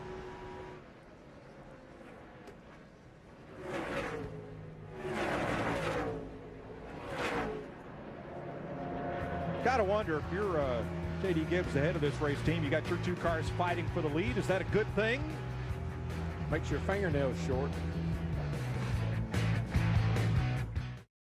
The Golden Corral 500 on Fox is presented by DLP HDTV. DLP Picture Technology from Texas Instruments. 16 lead changes among 8 different leaders so far in the Golden Corral 500. 30 cars running on the lead lap. We've been slowed by 4 caution flags, most of which for tire troubles. Had a couple of near misses, and a couple of cars bounce off the wall and just keep on going. Tony Stewart's lead now 1 second. Greg Biffle just wore out the rear of Denny Hamlin's car. Finally, Hamlin moved up and let him go. Biffle's now in second place. About 152 laps ago, we talked about our FedEx racetracks. Tires, beware the right rear. Well, we've had a lot of right front problems, so we've covered that one. Green racetrack adjustments. We definitely have seen comers and goers. And don't beat yourself in the pits, and that would mean the 99 car, who is now 11 laps down, who had a car early in the race that probably could have won this thing. Clint Boyer, one of the 7 rookies in this race, had a great day going. Here he is behind Mark Martin. Just ran out of track. Well, he runs out of track because he had no air. The 6 car was taking air off the nose, and it picked up a real bad push. He has not made a pit stop. Boyer continues, though he has dropped to 24th. I'll tell you what, this is going to be survival today. Just stay out of trouble, keep all your fenders intact, and probably come out here with a pretty decent finish. I tell you what, this car here, they definitely made this car better on their last pit stop, which was about 35 laps ago. Jeff Gordon in the 24, he just drove by Elliott Sadler. He's up to the 6th position. Here you see Kurt Busch in the 2 car. We knew it was only a matter of time before he had to come to pit road. He was involved in that situation off turn 2. He tried to limp it around there, hopefully get a caution. Finally comes to pit road. Kurt Busch in the 2. Busch had been told to pick up his speed or pit. He was below the NASCAR mandated minimum. Dick? He had dropped all the way back to the 32nd spot, Mike. And the big problem, of course, is that this is such a high-speed racetrack that you get any damage at all to the nose of the car, or in this case, even some of the side of the car, and it really impedes the car's ability to go fast. What a shame. Busch had run way up front early in this event. The pit stops had been absolutely flawless. They had the car dialed in just right, but a brief encounter with the wall, and it's problem time for Mr. Busch. And that's what I meant right before we went to break when I was talking about the Dodgers. Dodge had some good race cars here today. Besides Casey Kane, you had Kurt Busch that had the problem off turn 2. Ryan Newman had the tire problem, and Bobby Labonte in the 43, who led this race and then had the engine expire about 50 laps into it. Tell you, our little buddy here, June Buck, he's doing a pretty good job right now. He's running 9th. He's chasing down Mark Martin up there in the 6th car. He's been running about wherever, he's running a low line here right now because he sees that car in front of him that he wanted to try to clear. That's Elliott Sadler, so they're doing it good. His car has really come around for him. And Darrell, he restarted back in 23rd, but I think this is what we're going to have to watch with him as we see he's moved all the way up against the wall at both ends of the racetrack. Is he was good 30 to 35 laps of that last run. Where he really faded was the last 10 or 15 laps of a run. And that's something you can work on. If you just keep working at it, you get a couple more laps every run, every pit stop, increase the length of that long run. 8th place he takes away from Sadler. Yeah, and he was right up there racing Mark Martin a little bit ago. The other DEI cars, Truex is in 11th, and Paul Menard has had a good day going. He is 17th. And right now, Dale Earnhardt Jr. is chasing this car right here, Mark Martin in the 6th car. But here's where we're at. We're basically 40 laps into this run. We're about 15 to 20 laps from what would be a green flag stop. This is when we started having some issues earlier. Jeff Burton, Jeff Gordon, 5th and 6th. And this is a big pickup for Gordon from where he ran the first third of this race. They have definitely made that car better, Steve Letarte, in that 24 group. It's the beauty part about most of these teams. You give them enough caution flags, they'll get you dialed in. Now you see the gap lowering to race leader Tony Stewart in the graphic in the upper left. These two cars are closing in slowly on the race leader, whose times have dropped off to right at 32 seconds. Jimmy Johnson at fourth place, about a second ahead of the last battle and 2 seconds back of the lead. Our point leader, he's about to close right up on Denny Hamlin for third. That car looks to be awfully good on long runs. You can see right there in the middle of the corner how much ground he made up on Denny Hamlin here in the 11. So I'm going to go by Bill Lester, the 23 car right now as we approach the halfway point of this race. Bill's in 36th, 2 laps down to our leader. But that's okay. Bill's doing what he needed to do. That's good. Run all day. Keeping his nose clean, not doing anything, just out there putting down laps. That's what Bill needs right now.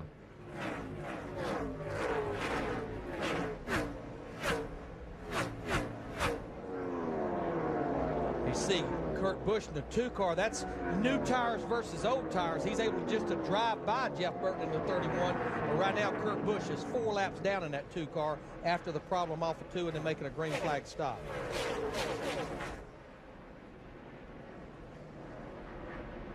We'll be halfway next time by. Greg Biffle in the yellow Ford there trying to eat into Tony Stewart's lead of 1.6 seconds, Matt. Mike Doug Richard just told Biffle we are over 40 laps into this run. Just be patient. We'll start working on a game plan to try to free up the race car in the next stop. Biffle said about 5 laps ago, just to let you know, you may want to take a look at the right side. I grazed the wall coming out of turn 4, probably left some paint there, but he's not the only one. The 07 of Boyer, he tagged the wall as well, says the steering wheel is not straight, meaning the car has a messed up front end alignment. Yeah, Boyer hit it pretty hard. Watch the 11 of Denny Hamlin here. Yikes. Little slick in the middle. Once again, old tires and still trying to maintain speeds well over 180 miles per hour. Caution is on the speedway. That's good news for Robbie Gordon and Matt Kenseth. They will be back on the lead lap. You see the piece of aluminum there up in the high groove. Talked about Clint Boyer. The 07 could be part of his crush panel. That 7 car, Larry, had driven off and left our leader Tony Stewart and Matt Kenseth, who was on the tail end of the lead lap. He was long gone. This caution, good news for Michael Waltrip, Robbie Gordon, Clint Boyer, and Matt Kenseth, who were all running at the tail end of the lead lap, and better news yet for Casey Mears. Mears is the free pass car, and his Texaco Dodge will move back up on the lead lap as we work the 5th caution flag of the day. And for all those guys like Greg Biffle starting to feel things in their car and their tires, it's good news for them too, a debris caution.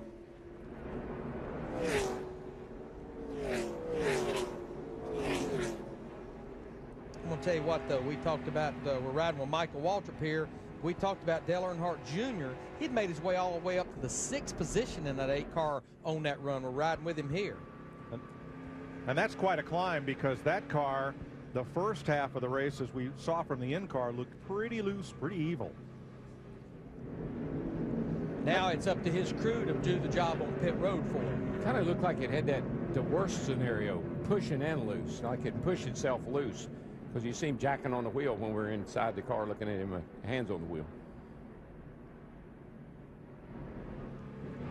A lot of Chevrolets up there right now. We only have 1 Ford in the top 7. The rest is Chevrolets. All the lead lap cars will pit. Here's Matt. Tony Stewart brings him down pit road. His team had a great stop last time in, picked him up 4 spots. As we head into the triples, Greg Biffle slides to a stop again into his pit. They're going to reverse. He's in the middle of your screen. Reverse the wedge adjustment they made out in the previous stop to try to free him up. Meanwhile, Stewart says the car got a lot better when he went up to the high side. Doesn't really want much adjustment. Steve? Matt, little air pressure out of the left rear tire for Jeff Burton. He says he needs just a little bit more help turning well. Dick? Jeff Burton had worked his way up to 7th position, said on the radio that the car was much better, just starting to get a little bit tight at the end of that run. Another nice pit stop. Gordon's gone. There you see the race off pit road. Tony Stewart gains the 1 position. He'll take the lead going off pit road. Jamie McMurray in the 26 car gains 2, but we talked about Dale Earnhardt Jr. The 8 car lost 2 positions. He'll go from 6th to 8th. There you see the times on pit road, including the stop. Dale Earnhardt Jr., Martin Truex Jr., and the one his teammate, the losers that time. Just past halfway at Atlanta in the Golden Corral 500.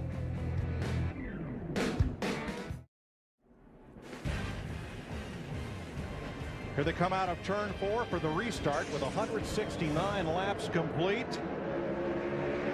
Stewart, Biffle, Johnson, Hamlin, and Burton. As they head for turn 1, give that volume knob a crank, and we'll crank this one up for you.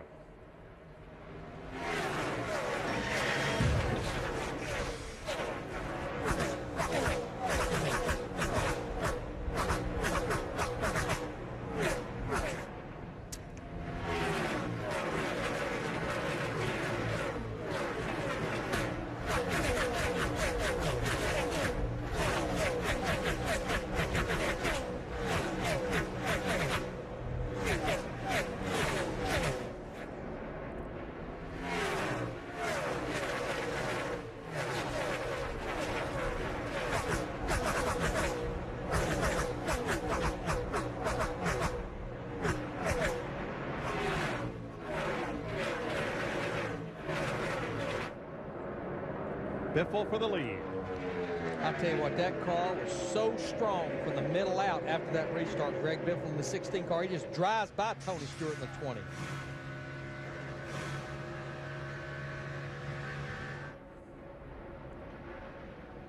I tell you what, the car they better watch just keeps coming, a little past halfway, right behind them. Jimmy Johnson in that 48 car, he is a coming.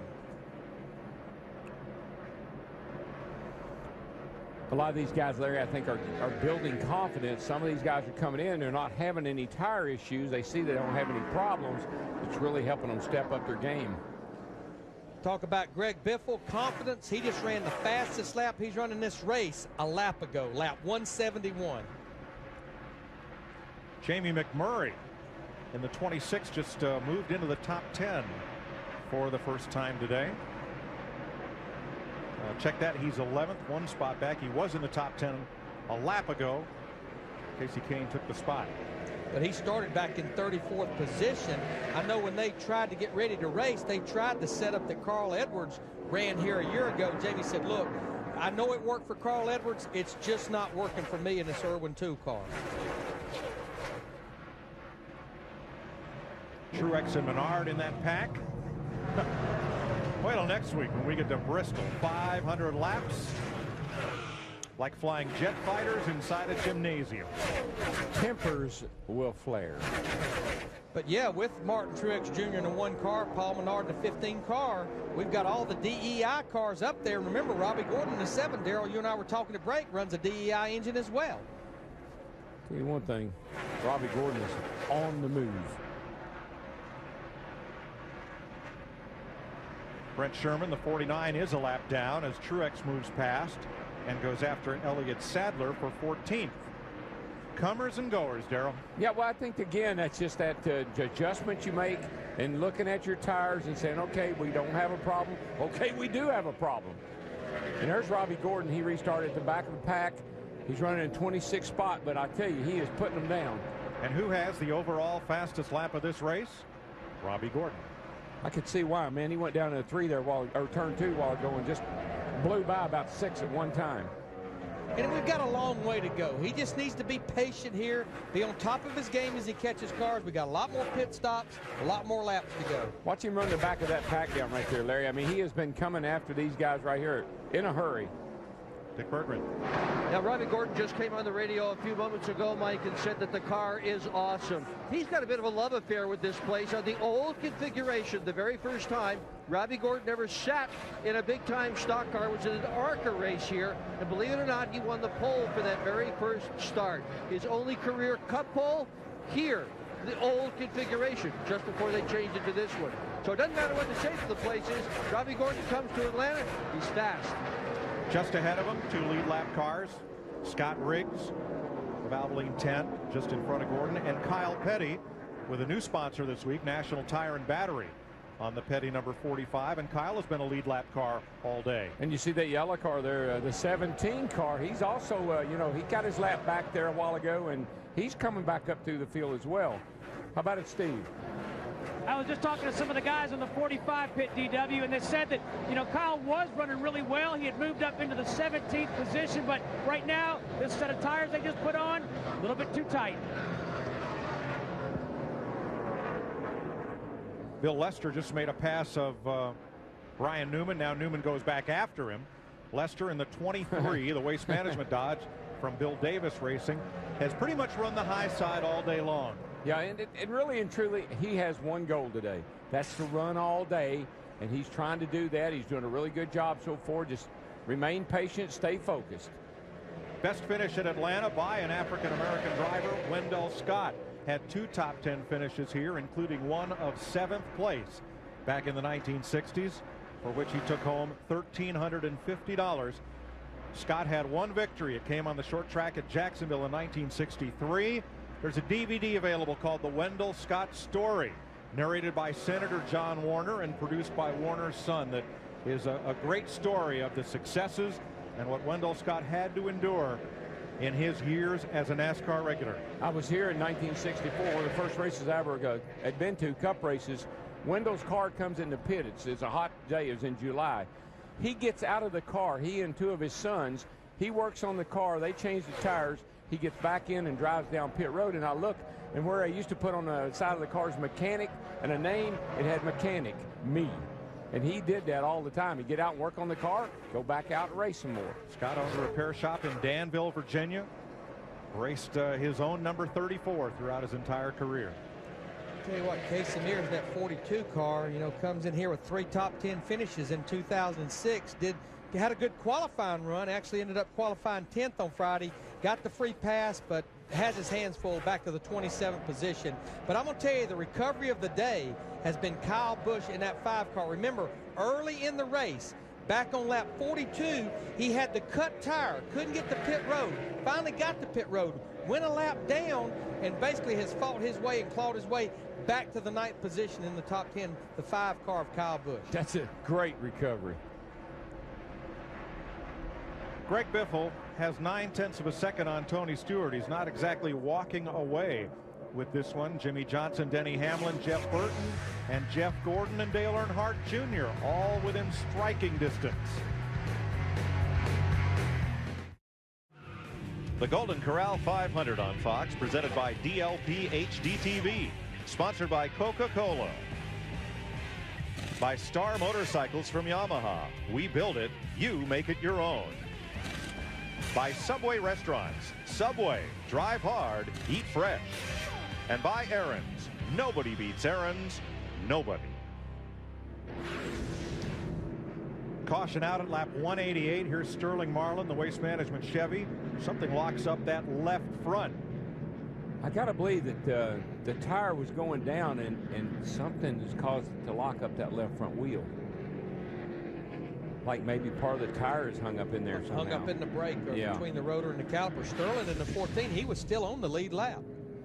6th caution flag of the day. Scott Wimmer in the Aero exhaust number 4 will get the free pass and will become the 31st car on the lead lap. It's basically been about 20 laps since these cars were to pit road. We've still got, including Scott Wimmer, we'll have 31 cars on the lead lap. We anticipate everyone will be to pit road for more tires and adjustments. Larry, you might make it from here on one more stop. I don't know if you can make it on one more set of tires, though. Exactly. Greg Biffle leads everybody onto pit road in front of Matt. And Biffle really likes how his race car reacted. Only on 18 green flag laps, but he was very pleased with the progress they've made. Calling at this juncture no changes for Biffle. Meanwhile, Stewart said not enough time to really see if they've made enough headway, but possible battery issues, switching to the backup battery once they go green. Steve? 151 races between wins for Jeff Burton. Matt, they're going to put air back in the left rear. Jeff Burton saying he's lost rear grip. Dick? Four-time winner here in Atlanta, Jeff Gordon, is on pit road right now. Car is just a little tiny bit too loose. This crew has done a great job dialing that automobile in. Gordon has a car fast enough he could win the race today. A big gain for Jeff Gordon coming off pit road. Yeah, got a pit crew fast enough to win it too, man. That's a great stop. Also, Kyle Busch, his teammate, gaining 3 spots, as well as Casey Kane in the 9 car. Both those cars gaining 3 spots. Jeff Green in the 66 cracking the top 10, but the real gains, Jeff Gordon and Tony Stewart. But I want to tell you what, we had a close call on pit road as Greg Biffle in the 16 was leaving his pits. Our race leader, you can see right here, Tony Stewart, the 20, inches over. Greg Biffle all the way out into that wet grass. Mighty close call there as we've got 136 laps to go. Good decision on Biffle's part, though, not to push the issue on pit road. Let Tony get in line. You got a fast car. And a problem in the pits of Robbie Gordon. One crew member down after their stop. NASCAR officials and the Atlanta medical crew working with him, and we'll update you when we come back. 190 laps complete. Terry Labonte in the DLP HDTV Chevrolet is our leader.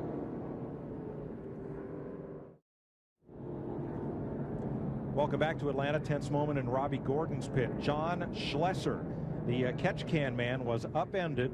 He is conscious, talking with the caregivers. They put him on a backboard as a precaution. Let's show you what happened right here. That's Reed Sorensen's car, the green car. You see him waving. And he gets upended by Sorensen, pulling out of his pit. And we have another angle of it. Watch the right side of your screen. It's the guy with the arm up waving right there, which signals that car's full of fuel.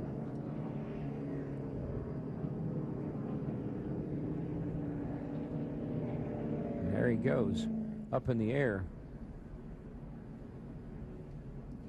But he gave a thumbs up to the caregivers there at the scene. They now have him on a backboard and stabilized, and we'll take him to the care center, and we'll provide further updates as they become available. We're under caution at lap 193. Terry Labonte is your leader here in Atlanta.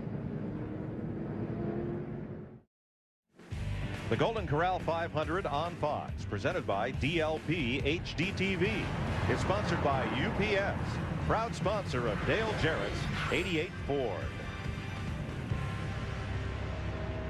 UPS delivers the chance to manage your own free fantasy auto racing team and win 2 tickets to any Fox broadcast race. Just go to foxsports.com, keyword UPS.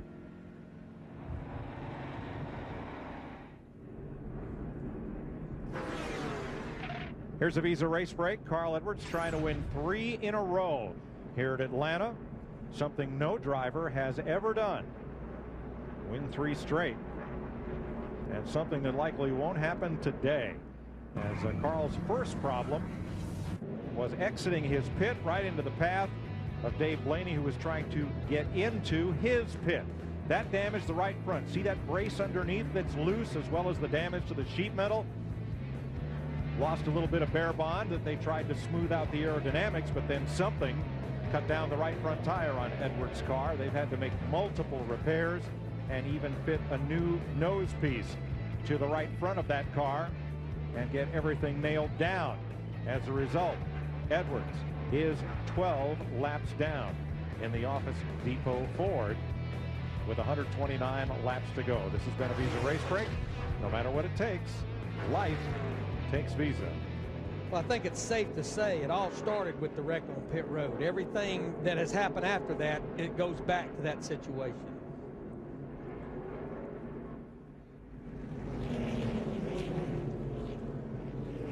Tony Stewart in the 20 car, our leader right now. Now, he won the battle off pit road, but Greg Biffle has been so strong on the restarts. Get back to green in a moment here. Let's get out to Dick Berggren for this State Farm safety report. Well, here's a tool that every single crew has got in their toolbox, and it is a jack stand. And before anybody gets underneath one of the race cars, this is, by the way, out of the 24 car, jack stand goes underneath it. Good idea at home as well. Never get under your car without a jack stand. Yours truly can tell you, they do fall. I had a jack stand. That's why I'm still here. For more safety info, log on to foxsports.com.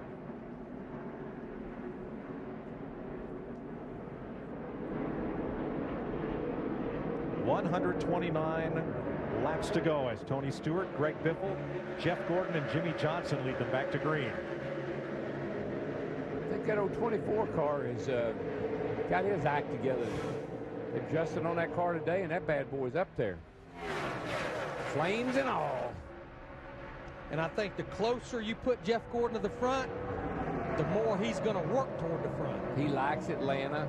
Boy, it looked like Tony Stewart just laid over and gave Greg Biffle the bottom shot. Well, we talked about it right before that restart. Greg Biffle has just been so strong on the restart before they even complete one lap. But I like the race Tony's running today. I have not seen him pressure. When somebody pressures him, he lets them go.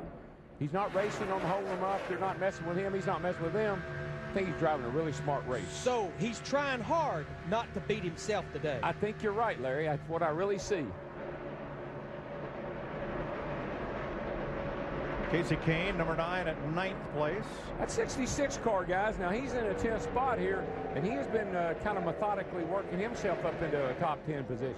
Jeff Green, yeah, I mean, he started way back in the field, started back in 39th, and he's been working his way forward all day long. It's taken him 200 laps, but he's cracked the top 10. Well, I mean, maybe it's that show you and he and Doug Rickard and you guys do. Maybe you passed on some information he could use. Sharing information. Sharing. I tell you, another car that was in trouble when they dropped the race, the car right behind him, Joe Nemechek in the 01 Army car. Had a pretty good qualifying run, but he was one of those guys, his car was terrible when he started the race, but now he's worked his way back up to the 11th position.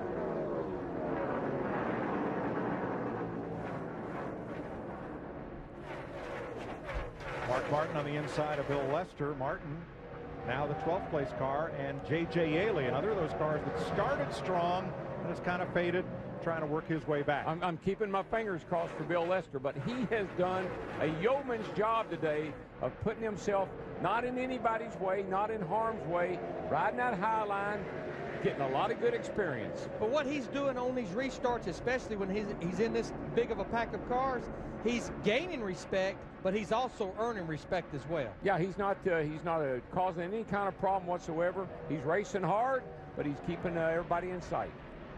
Third place, the two Hendrick cars battle. With the RCR car, Jeff Burton, we're riding with him in the 31 car right in the mix as well. Jeff's been up there in the top 5, top 10 almost all day long in that 31 car. Well, the other Hendrick car, the 5, is just right there behind them too. So all of a sudden the Hendrick boys have showed their cards.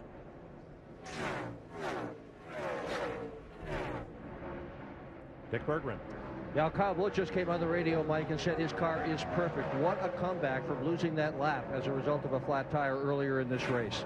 His car yesterday, or Saturday, Dick, was perfect, sitting there leading the race and blew that right rear tire out. So I think barring any tire trouble, that guy, he's got a car that they're going to have to deal with.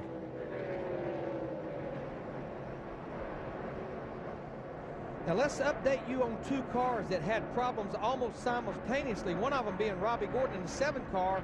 Roughly about 85 laps ago, he had a car in the top 5, had a tire issue. He made a pit stop 3 or 4 laps later. The caution came out. Now he has worked his way back up to the 18th position. He's still got about 123 laps to go. You see him right there, 7.5 seconds behind our leader. Just needs to be some patience. Looks like Jeff Green in the 66. Yeah. We just talked about him. He's on pit road. Having a great run. And And Robbie Gordon in the 7 kind of cashed in on that a little bit, gained him several positions. But the other car we were going to talk about is the one right behind him, Matt Kenseth. Almost simultaneously when Robbie Gordon had his problem, Matt Kenseth came to pit road, pitted under green, got burnt by the caution, got back on the lead lap, and look at them. They're moving forward right together back on the lead lap. Robbie Gordon and Matt Kenseth. Looks like the 66, Larry, had a left side tire down. Somebody scraped the wall right in front of that camera. Just not sure who. Bad news for the rest of this field. Greg Biffle just ran his fastest lap, the fastest lap of this whole race. 29.65. That would have qualified him up in the top 25 on Friday night, qualifying trim under the lights. I think the quote of maybe the year last year was Biffle here after the race last year, when he led the race all day long and then got beaten at the end by Jimmy Johnson and his teammate Carl Edwards. Biffle got out of the car and he said, sickest day of my life. Yeah, because with 5 laps to go, we saw the replay yesterday. You folks at home did too. With 5 to go, it looked like Biffle was going to pass them both and win that race. We've been talking about the Dodges all day long, all the Dodges that were running up front that have had problems. One that has not had a problem, Casey Kane in that 9 car, our pole center. He just drove by Denny Hamlin in the 11. That was a battle for 8th. And look at the little 8 car, the old Bud wagon. She's sitting there looking pretty good. Got all the Clydesdales working today. Whoa, man, he got high down there then, though. Had to play toss and catch Whoa. it there, Darrell. I don't think he liked that. Jumped the cushion. Threw a shoe. Need to update you on Jeff Green that had just made it in the top 10. Matt Yoakum was telling us he had loose lugs after that pit stop. And Robbie Gordon just caught this pack. He's in the number 7 and just started to slice right through them. He's getting a tremendous launch off turn number 2. Those are good race cars. He's just driving around. Every time he catches them, he just drives right around them. Yeah, Matt Kenseth says, Robbie, you poke the hole, I'll follow you. Well, this is where Robbie has to really look at that run. Dig down and not make any mistakes, because he wants to get back to the front, and he is doing it, but just be careful. He is so fast getting down in the corner through the middle. Dick? Early on in the race, Robbie Gordon thought he had an engine problem, thought even it was in the valve train. He was that careful in diagnosing it. But after a pit stop, changing tires, guess what? The engine problem went away. The vibration was in the tires. All is well on car number 7. Got that right, Dick. That bad boy's getting up. But you know, Darrell, this is a Robbie Gordon type of racetrack. Just drive that thing down in the corner, mash that throttle, come on. You got that right. Well, we try to clean things up here at Atlanta Motor Speedway. This is what Jeff Green's crew thought of that wheel. A loose lug nut. You can see the holes are no longer round. They're elongated from the vibration. Send that one to Waste Management. What is our theory? We don't have bad wheels and tires. We just do bad things to them. They did bad things to that one. They didn't get them all tight. And they had a great pit stop. Yes, they did. Now we know why.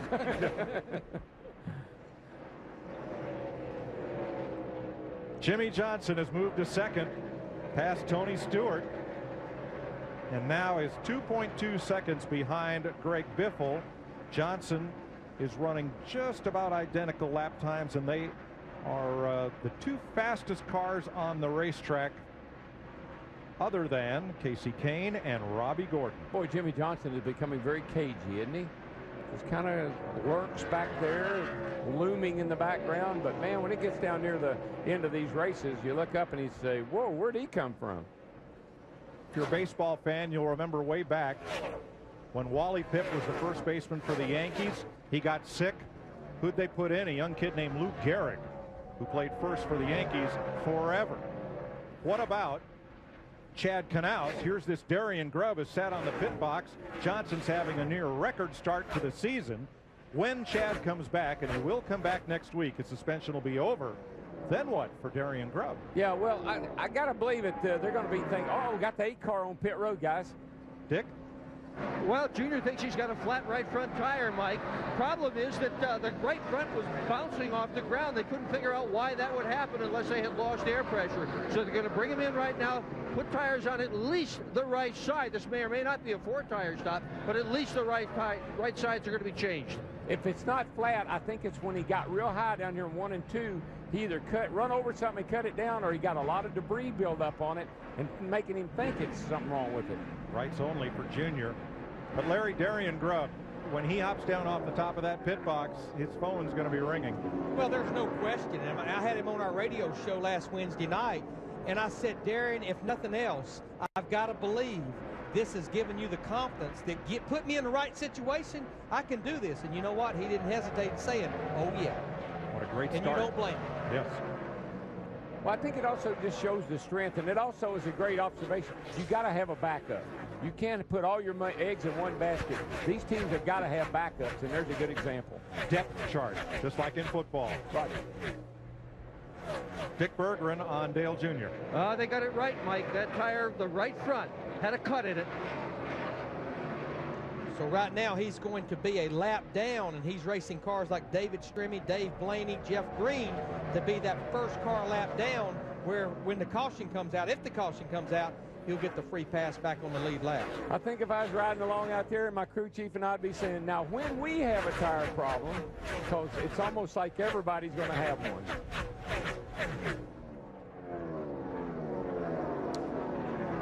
Darrell, I think it points out even more, maybe, the smart race that Tony Stewart is running.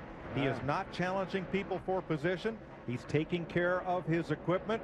And as we said, if this is a harder compound tire and it has problems when you slide the tire, if Tony's taking care of his race car, he may be one of those that doesn't have any problems. He is racing the way a champion races. Big picture racing.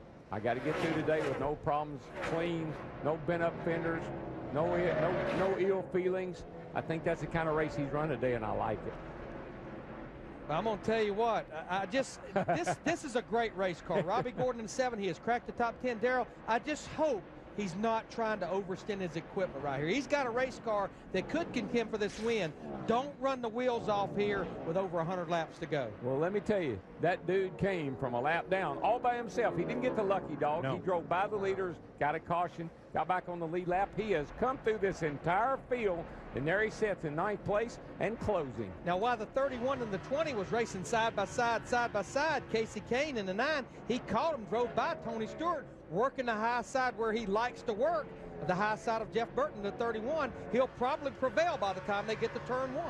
And Kane right now in the number 9 is about 1/10 of a second quicker than race leader Greg Biffle. Hardly anybody's been quicker than Biffle today. Speaking of Biffle, here's Matt.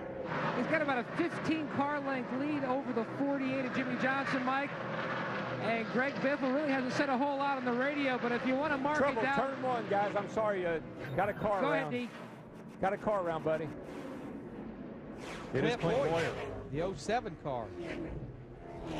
Sorry, Matty, but he was spinning up in front of a bunch of cars. Looked like it was going to get ugly. 7th caution of the day, lap 221. Boyer with a little damage earlier. Turns it around, and everybody will come to pit road once again. I don't think there was anybody around him. He's got a flat left front tire. I don't know if that's what caused it or not. And in the I'd rather be lucky than good department, or a little bit of both, the free pass goes to Dale Jr. See right there, it just came around on him. There were several cars here that I Reed thought they were going to get involved. That was a close call. There were a lot of cars coming at him. Like I said, he's got a left front tire flat. I'm not sure if that's what caused that or not. It could very well have been.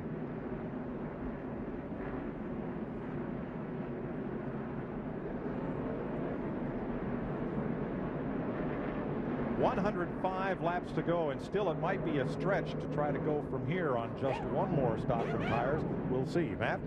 Johnson will pull off before Greg Biffle in the 16. His team is telling Biffle to angle out a little bit. That way you'll help your exit try to get around the 18 of Yaley. Meanwhile, they're going to make a track bar adjustment, mostly loose on that last run, as the 38 almost bumps into the back of the 21, Steve.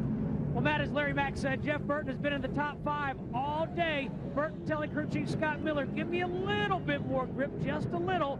took a little bit of air out of that right rear tire. Dick? Well, Jeff Gordon had been running in the 6th position when the caution flag fell. Didn't like the behavior of the car toward the end of that run. Said it was a little bit too loose, had dropped a couple of spots. Another nice pit stop by his crew. Gordon's back out with a car that they have adjusted to be a little bit tighter to try to fix his problems. I'm going to tell you what, who the real winner was on that pit stop. I think Casey Kane in the 9 car. We talked about his pit selection right there just at the very exit of pit road. But you see right there, pretty much most of our top guys dead even. They went out where they came in. Greg Biffle right there, Mark Martin. Those teams having the quickest time on pit road. Let's have a look at our All-State's good hands driver for today.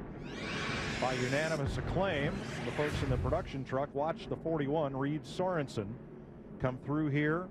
Right on the right of your screen as Boyer has his problem. He was looking low, juked high, and scooted away. You could see smoke coming off his tires where he was sliding the car on the brakes. Nice move for Sorensen. He's our All-State good hands driver, All-State official insurance partner of NASCAR. 104 laps to go. Can they make it on one more stop? Will they have to? It's the Golden Corral 500.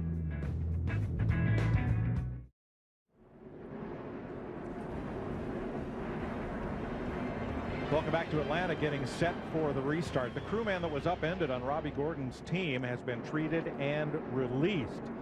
They put him on the backboard complaining of back and neck pain, but they've checked him out and he is okay. Boy, that's good news. He got upended. Greg Biffle brings them down for the restart with point leader Jimmy Johnson in tow.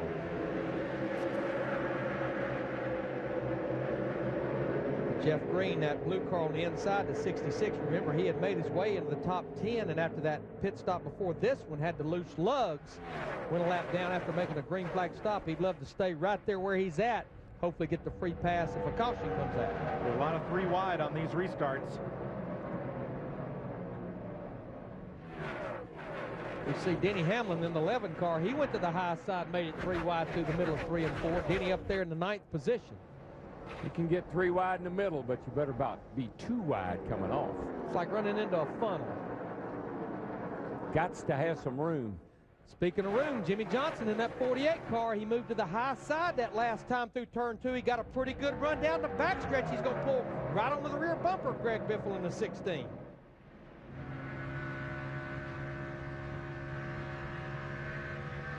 Some guys back here, interested spectators watching that little group right back there. Casey Kane in the 9, Jeff Burton 31, Tony Stewart the 20, Jeff Gordon, and Kyle Busch. Shame about the 66 car. He was up in the top 10 there just before they had to make that unscheduled stop.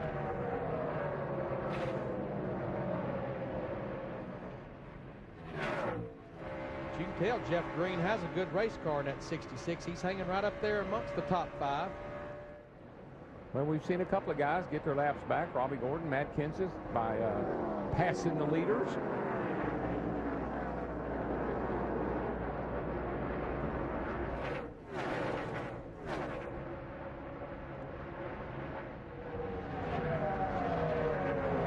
Those old engines are singing, aren't they, Larry? Yes, they are. Man, oh man. Especially after a restart. 500 miles, 3.5 hours of just hammering on them.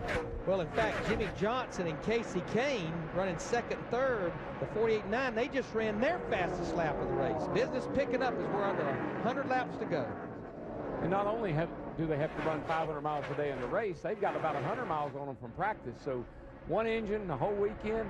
I don't know how that's working out in Formula One. Looked like they have a little problem over there, but it works out great for us. These teammates right here, Jeff Gordon in the 24. We've been talking about Kyle Busch in the 5. Look at the run he gets on the high side. This group right here is battling for the 6th position. What a recovery for this 5 car. And you see on the Fox tracks, they're not losing any ground to the leader either.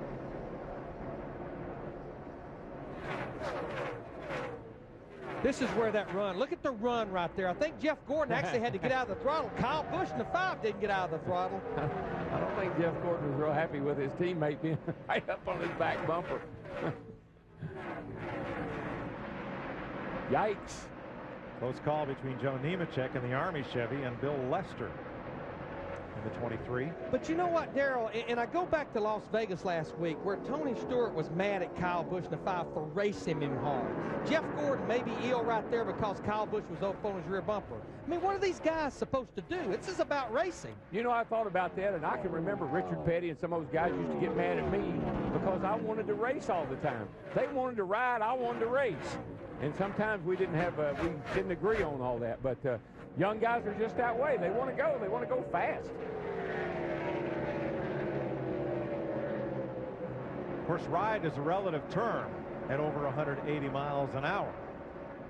Speaking of the two that had the discussion last week, Kyle Busch is closing in on Tony Stewart. Well, if you've had a lot of success, then, you know, leading a race may not be a big deal to you. But when you're just getting started, you know, kind of making a name for yourself, leading a lap in a Nextel Cup race is a big deal. So I want to get up there and do it.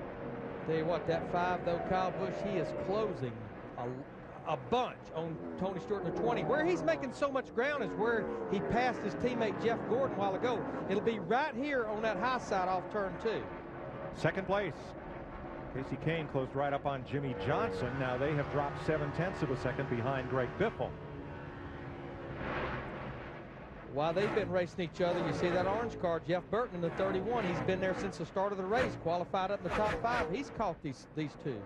And boy, just look what a difference a year or so is making for Burton in that 31 car. Here he is, first time since, a couple of years ago that he's even in the top 10 in points. He just won the Busch race here on Saturday. What a resurgence, not just for his team, but for him as well.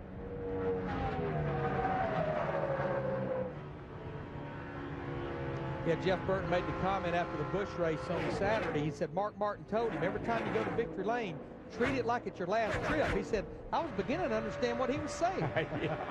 Yeah, I want to go to the school he went to, that driving school.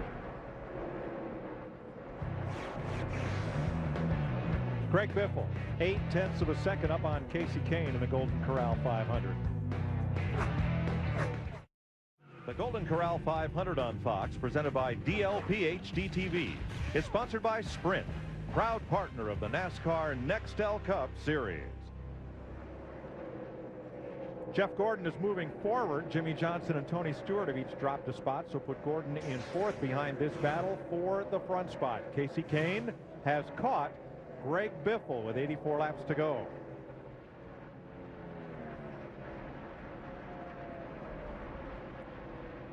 Explain that thing about the school I was talking about that Burton went to. Jeff Burton. Yeah. You know, when you can't drive or when things don't go well, and all of a sudden people start saying, "Oh, he can't drive anymore. He's kind of over the hill."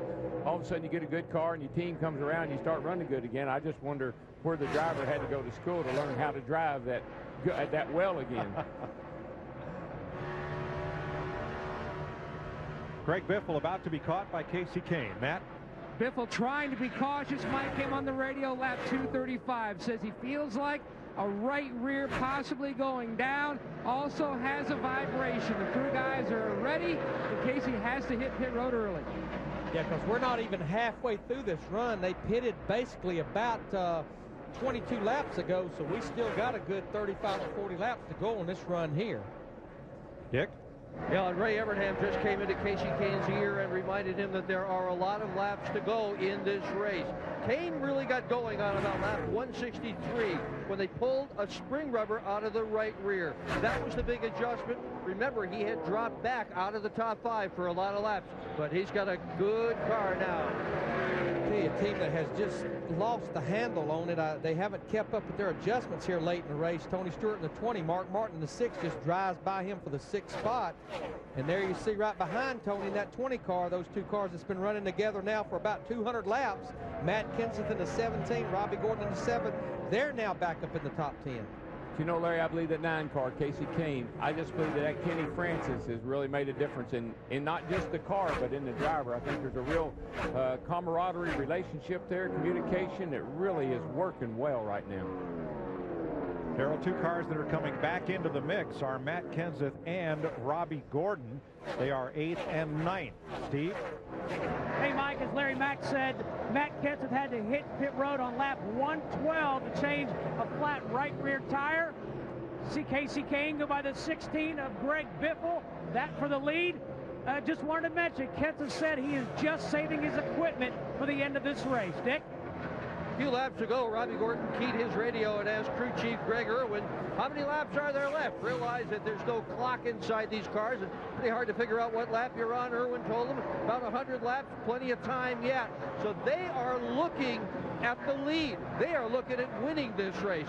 Gordon's car got a little bit tight. We'll have to fix that in the next pit stop. You know, there was a scoring pylon down here in turn 1, but when the tornado came through here and blew it down, now there's a scoring pylon down in turn 4. Drivers are telling me they liked it better in turn 1 because they could see where they were running, how many laps there was to go in the race. Now it's off 4 and you don't have time to look at it. So you're a little busy in turn 4. Right. Matt?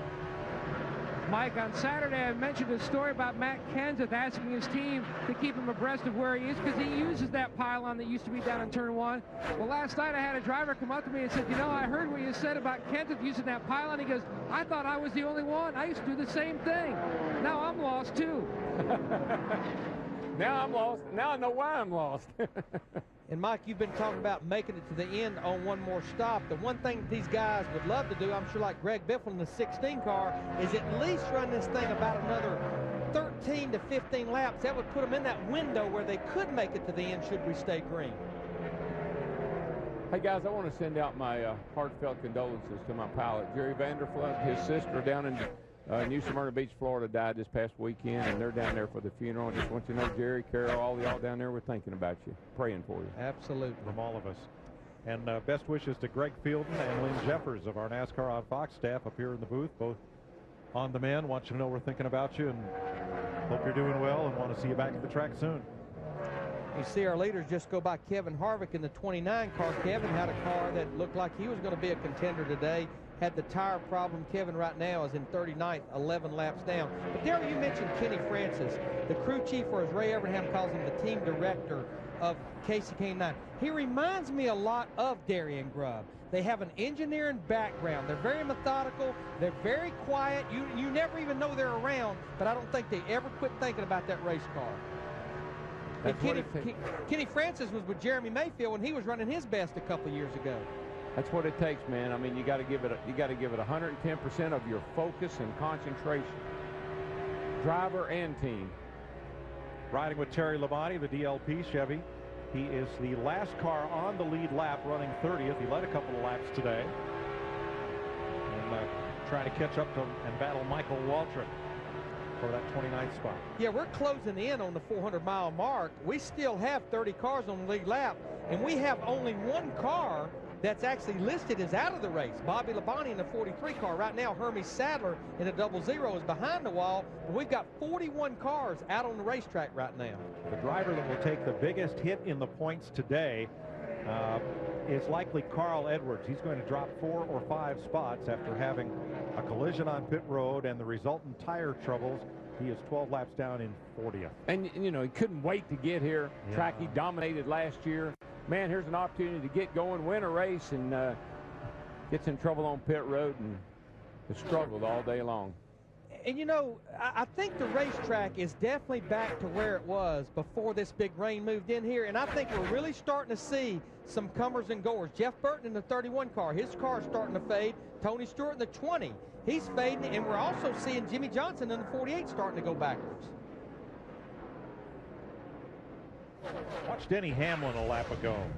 We've seen this car dance around a little bit today.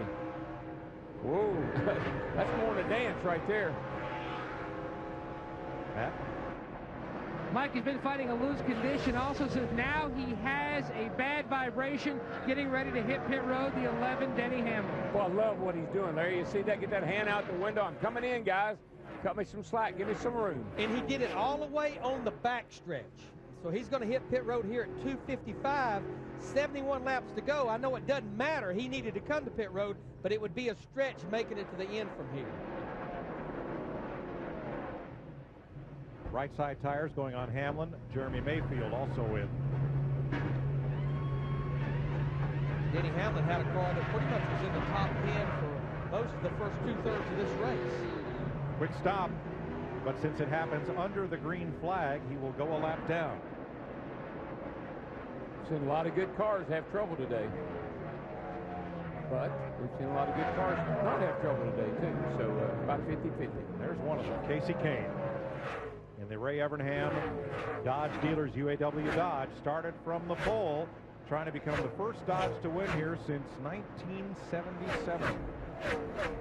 When Richard Petty led 112 laps on the 20th of March to beat David Pearson's Mercury and Cale Yarborough's Chevrolet. He's carrying the Dodge banner right now because the next Dodge is Reed Sorensen back in 15th, and then Scott Riggs is back in 20th in the other Evernham Dodge. So he doesn't have a lot of company as far as brands go. Now, we've talked about Dale Earnhardt Jr. in the 8 car, the Budweiser car, quite a bit today. He's up in the 11th position. We mentioned his teammate, Paul Menard, in the 15 car, the yellow car there behind him. Paul, early in the race, didn't have a very good race car. I think they have made that car much better. His Busch Series team looks after this car, and now he has worked his way up there in the 12th position. Remember, Paul missed the Daytona 500, his first start of the year. Third place, Jeff Gordon trying to hold off Mark Martin. Last lap, Martin was 0.2 quicker than the 4-time champion.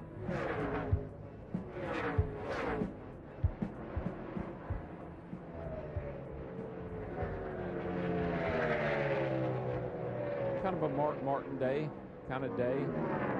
Take care of your stuff, lay back, quietly be in the race, and then all of a sudden, there you are. The Golden Corral 500 on Fox, presented by DLP HD-TV, is sponsored by Singular, raising the bar. By Napa Auto Parts. Napa, get the good stuff. By AOL. Want a better high-speed internet? You belong at AOL. And by Team Chevy and the 303 horsepower Monte Carlo SS. Chevy, an American revolution. Debris on track in turn 1 has put us under the 8th caution flag of the day, Matt. Mark Martin will already hit his box. An air pressure adjustment on the left side. Tires for Greg Biffle needs it to turn better. Meanwhile, Mark Martin says the car was getting a little too tight near the end of that run. Questionable whether they make it on fuel from here on out. Steve. Matt, no adjustments on the 17 for Matt Kenseth. He's been getting faster by going slower through the corners. Dick Berggren. Casey Kane won the pole, so he had his first pick of pits. He has picked the best pit. It's the one furthest down pit road. He's gone, and he will go out with the lead. Tell you what, it was close, though, with Mark Martin in that 6 car. Casey just barely beats him out there. You see Matt Kenseth, the 17 car, gains 2 spots, as well as Jeff Burton in the 31. Remember our final practice show on FX on Saturday when one of our pit reporters walked up to Mark Martin and said, "How's your car?" And Mark thought about it for a second and he said, "Spectacular." And when Mark Martin says that, it probably is. Kane wins the race off pit road. Martin second. Kenseth, Biffle, and Jeff Gordon. Terry Labonte gets the free pass on this caution flag. Yeah.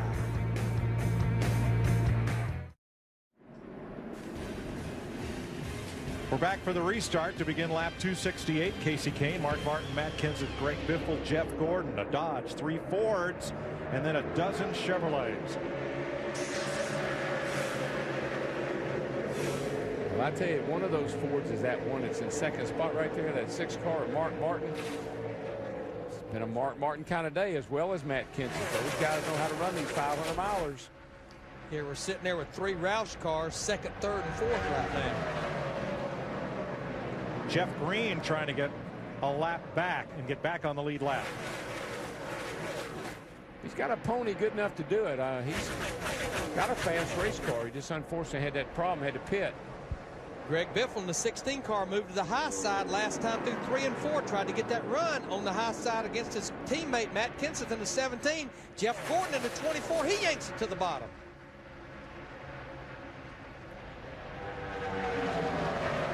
Well, they're all Supermen on new tires, aren't they? You see Robbie Gordon right side of your screen. Had a good pit stop. Hanging on right there in the top 10, Dick. Yeah, I also want to point out that John Slusher, who had the incident on pit road, hit by an automobile, went off to the care center. They released him. Guess where he went when they released him, Mike? Yep, he's back on pit road. He's in Robbie Gordon's pit. Wow. Good for him. Well, you know what? Robbie Gordon's crew has probably worked harder the last 15 months than any team on pit road. You better believe I want to go up there and see this kind of performance by this 7 car.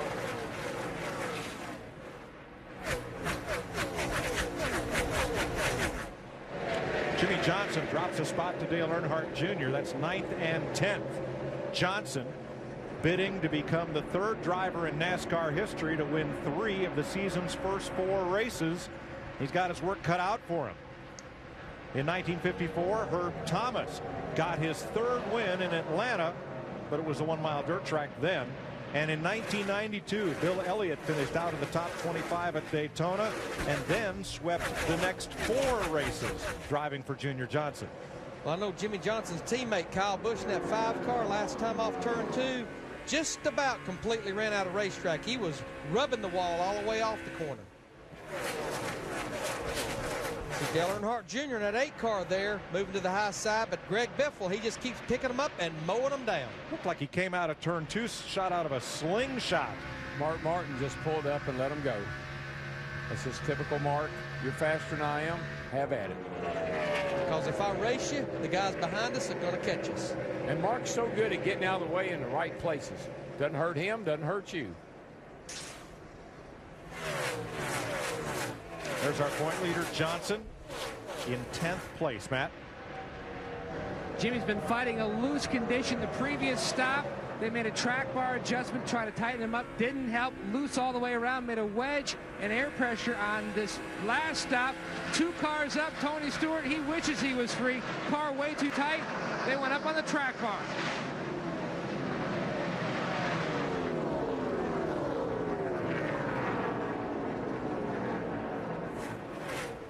Kyle Busch, presently 11th, just in front of Paul Menard, continues to flirt with the boundaries of this racetrack. Got up real high on the exit of turn 2. Car just kept sliding up on him. You can see he just barely skimmed it 2 or 3 times. Brush. He just brushed it. Robbie Gordon goes after and takes the spot from no relation Jeff Gordon, 6th place.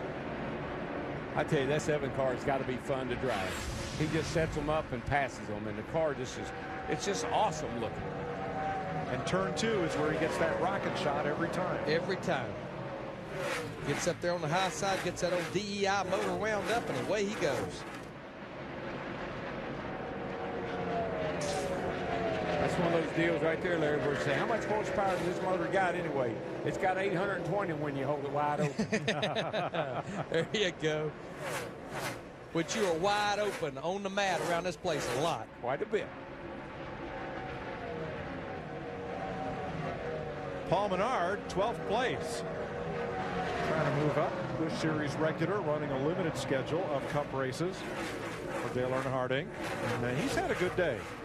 But the first half of the race, he spent in the top lane. The second half of the race, he's been in the bottom lane in the corners. Yeah, well, you just kind of got to go where your car will, you know, where your car takes you. If it's got to run high to make it go fast, that's what you do. You get it adjusted where you can run low, then you can run low. Steve. Mike, the impressive thing about this young driver, Paul Menard, is they've made very few adjustments to his Chevrolet today. He's done it, as you guys have said, by moving around on the racetrack. Very little mechanical adjustments to that car. And Steve, right behind Paul Menard, we've got 3 of our Rookie of the Year candidates. We've got J.J. Yaley in the 18 car, and then right behind him in that white and green car, Reed Sorensen, who had the situation on pit road. But the most impressive recovery behind Reed Sorensen is Rookie of the Year Clint Boyer in the 07 car. 50 laps ago, he spun out over in turn 2, back up in the top 15. What a rookie group we've got this year.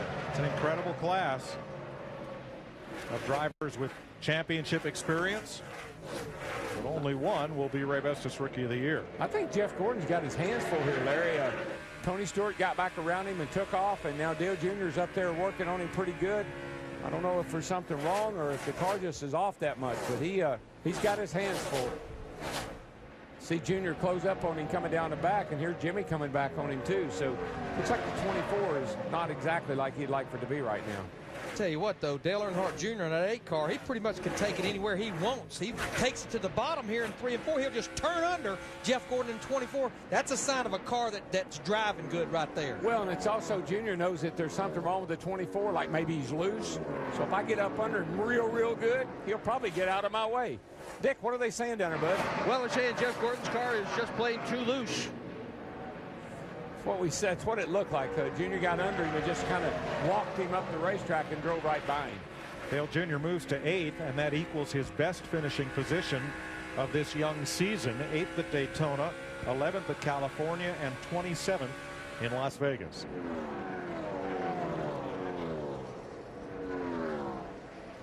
If you remember last year here, Dale Jr. had a great run here last fall. Led about 120 some laps. It was the best race he had pretty much all the latter half of last year. 4th place here, Mark Martin, Jeff Burton, Ford and Chevy. Former teammates. Well, these guys, they were kind of racing each other. You can see that yellow hood getting closer and closer to them. We've been talking about him now almost this entire race because he's deserved being talked about. Robbie Gordon in that 7 car right behind these guys. Burton marginally quicker than Martin, decides not to test it this time.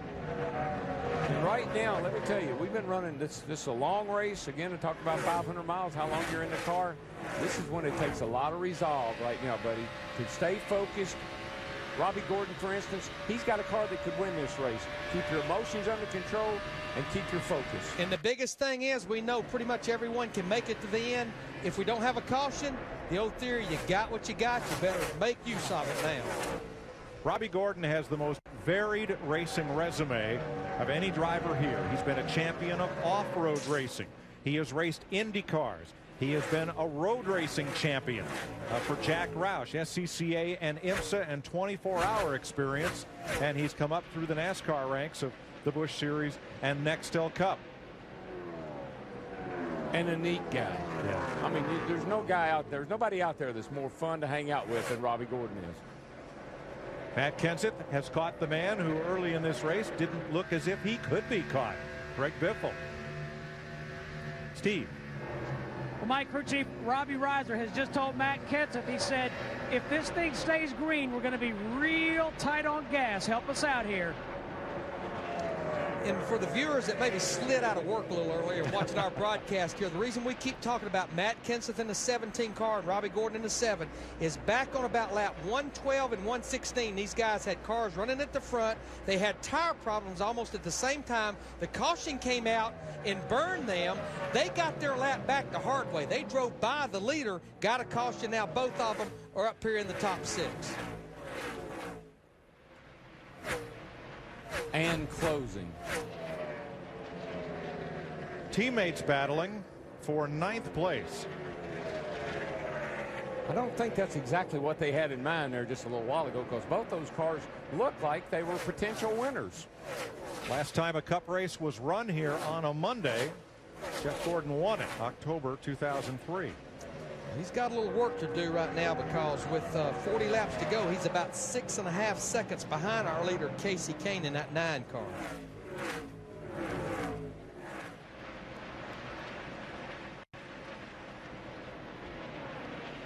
When you look at Casey Kane in the 9 car, he comes in here 3rd in the points. 1 year ago, he was 38th in the points. What a difference a year has made for this group right here. But you know, the thing he said earlier in the week, he said, the difference for me is I've got a better understanding of the car, but mainly the car's limits. Stay within the limits of that car and let the crew make it better. I can't make a big difference up. And I think the other thing, too, is he's learned how to run long races. These guys come in from sprint cars and everywhere where they run 30-lap features, 100-lap features. They think they got to race hard every lap. You don't. You got to save a little something for the end.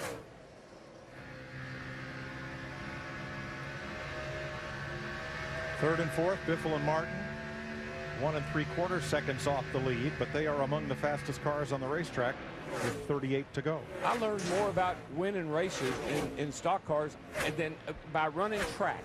I ran track in high school. I ran the half mile.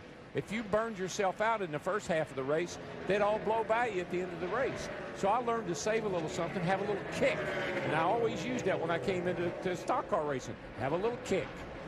Mark Martin. Oh, Biffle holds him off. Yeah, Biffle got the run in the 16 car on the high side off turn 2, and Mark was not able to complete the pass in the 6.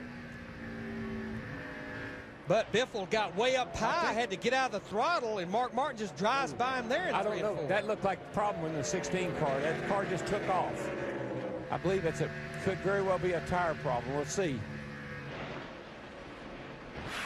I'll show you that again. You just watch him and see it, how it just kind of takes off right there, and that was unexpected.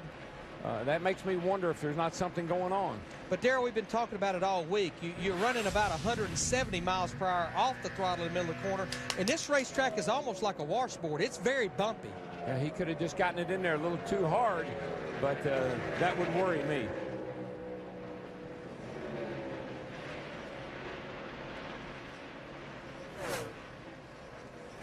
While he had that problem, you see Mark Martin in the 6s drove away from him. Now he's got his hands full of Jeff Burton in the 31 as well as Robbie Gordon in that 7. And right now Biffle is in the 4th spot. And Biffle needs a good finish. He had horrible finishes to start the year. 31st at Daytona, 42nd at California, got an 8th at Las Vegas, so he's 25th in points coming in here. Last year he was 2nd in points coming to Atlanta. There's something wrong with that 16 car. But that 7 car, he's going to get both of them at one whack through turn 1 and 2. Robbie Gordon in the 7 gets that run. Robbie Gordon's last top 10 finish here at Atlanta in 10 starts. Well, he hasn't had one. 14th in his first race here has been his previous best. Darrell, did you see how deep he drove that thing into turn 3? And the car stuck. It wasn't like it washed up the racetrack. Yeah, that's the whole thing about it. I mean, he is driving it hard and it's staying with him. The last top 5 for Robbie Gordon on an oval track. Talladega, April, 2 years ago. He finished 5th.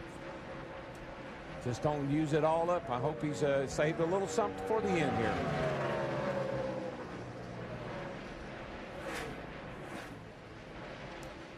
.33 to go, and Casey Kane, in 4 previous starts here, had only led once for 4 laps. He has 3 top 5 finishes here. Got taken out in a wreck last October, but he has a 3rd and 2 5ths.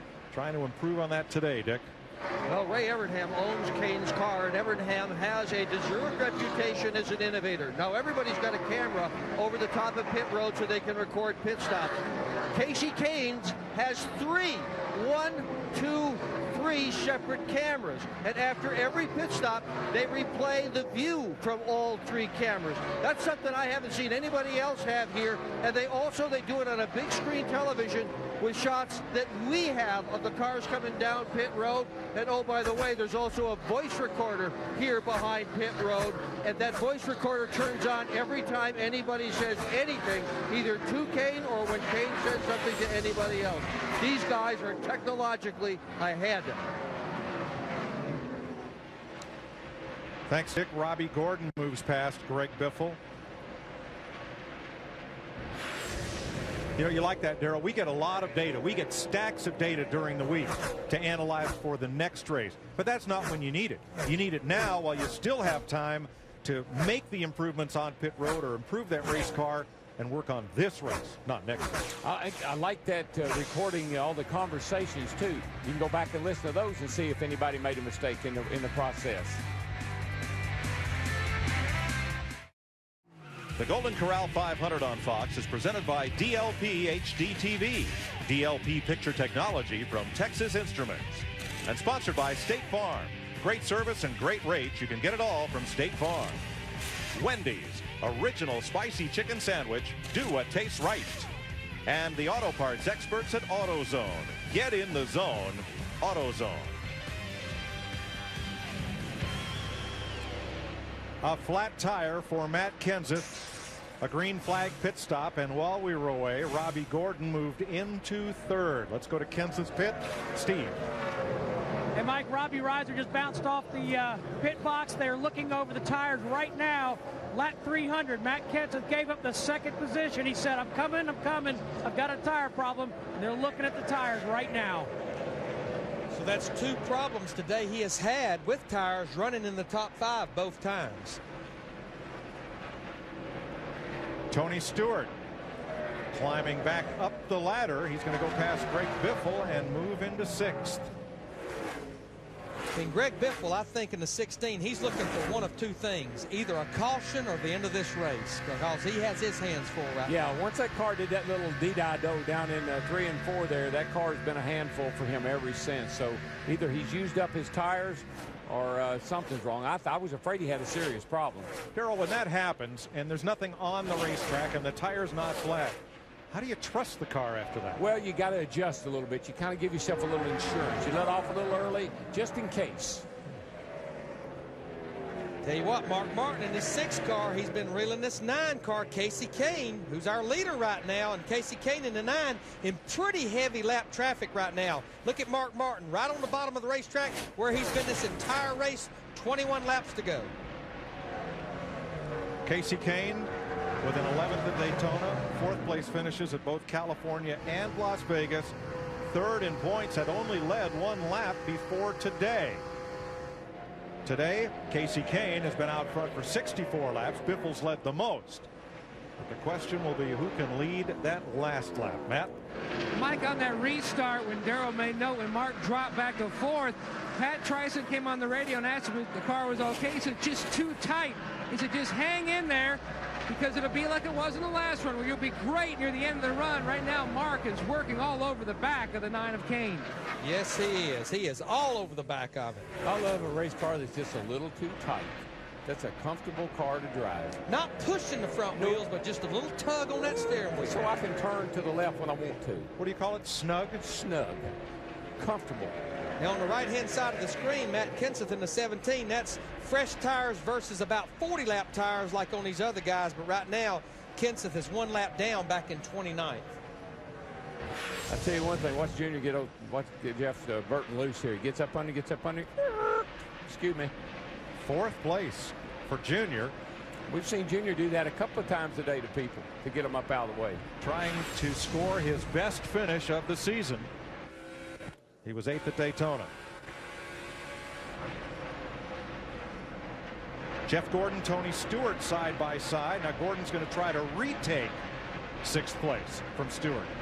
This guy's been going at it for quite a while here. They've pretty much driven off and left Greg Biffle in the 16 car. In fact, Biffle is being caught by Jimmy Johnson in the 48 car. This would be a battle for 8th. Biffle continues to slide backwards as we've got 18 laps to go. 7-car pit road. Oh boy. Robbie Gordon surrenders 3rd place in the Harris Chevy. Within 20 laps of the finish. And you know what is ironic about this? The 2 cars that had tire problems early in the race on the green that had top 5 cars, Matt Kenseth and Robbie Gordon. Now Dick Berggren, both of them looks like they've had problems again. Well, Robbie Gordon's problem is that he had a vibration, and they were hoping upon hope that somehow or another there would be a debris caution after that car impacted the wall. And they were just hollering back and forth on the radio, trying to decide whether they should stick it out or not. The debris caution didn't happen. They had to pit, change tires, and maybe lost it all. Well, he's lost a lap, Dick, and that spoils a tremendous run.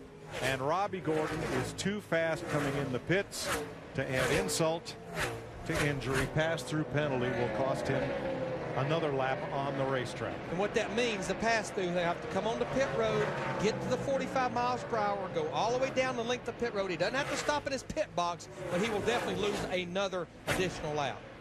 Yeah, and the worst thing about it is now you're under the scrutiny all the way down through there. You better not even be close to over the speed. And it's all timed electronically. There's no judgment call involved anymore. How about Kyle Petty today? Closing in on what could be a top 10 finish for Petty Enterprises. Kyle is 12th, the National Tire and Battery Dodge. Bobby Labonte led 13 laps early, Kyle's teammate, but was quickly out of the race with engine failure. Kyle's done a good job. It's Paul Menard in the 15 car. We've been talking about him earlier, just about to drive by the outside of Greg Biffle in the 16 car. This will move Paul up into the 8th position. He's a regular in the Busch Series, previously competed in the Infinity Pro Series, and has a couple of road course starts. But would you believe this is Menard's first Cup race on an oval track, let alone a super speedway? Well, I know I've said this many times, and Larry has too, that I feel like he's probably one of the most improved drivers in the Busch Series since the middle of last year. And he's carrying it over right here into the Cup race today. What a great performance by him and that team. Casey Kane trying to hold off Mark Martin. Kane, the pole sitter. The spring Atlanta race has not been won from the pole since 1979 when Buddy Baker did it. Here's Martin trying to take the lead on the bottom. Now remember the truck race here on Friday night. Mark had his hands full with the Todd Bodine, and they raced hard about like that off turn 2 over there. Sideways, slideways, and every other way. But now Matt Kenseth in the 17 car, remember he has those fresh tires. He's trying his best to get back up there and get back on the lead lap with those fresh tires. Matt. Mike, the last time a Dodge won here, you documented March 28, 1977. The crew chief that day for Richard Petty, the legendary Dale Inman. 8 championships as a crew chief here on pit road. One thing that Kyle Petty did when he started to take over more and more responsibility was get Dale back involved at Petty Enterprises. It's one of the changes. A great day going for Kyle Petty, running in the 12th position. Inman was quite the character. You didn't mess with Richard, because if you did, you had to mess with Dale too. That was 29 years ago today.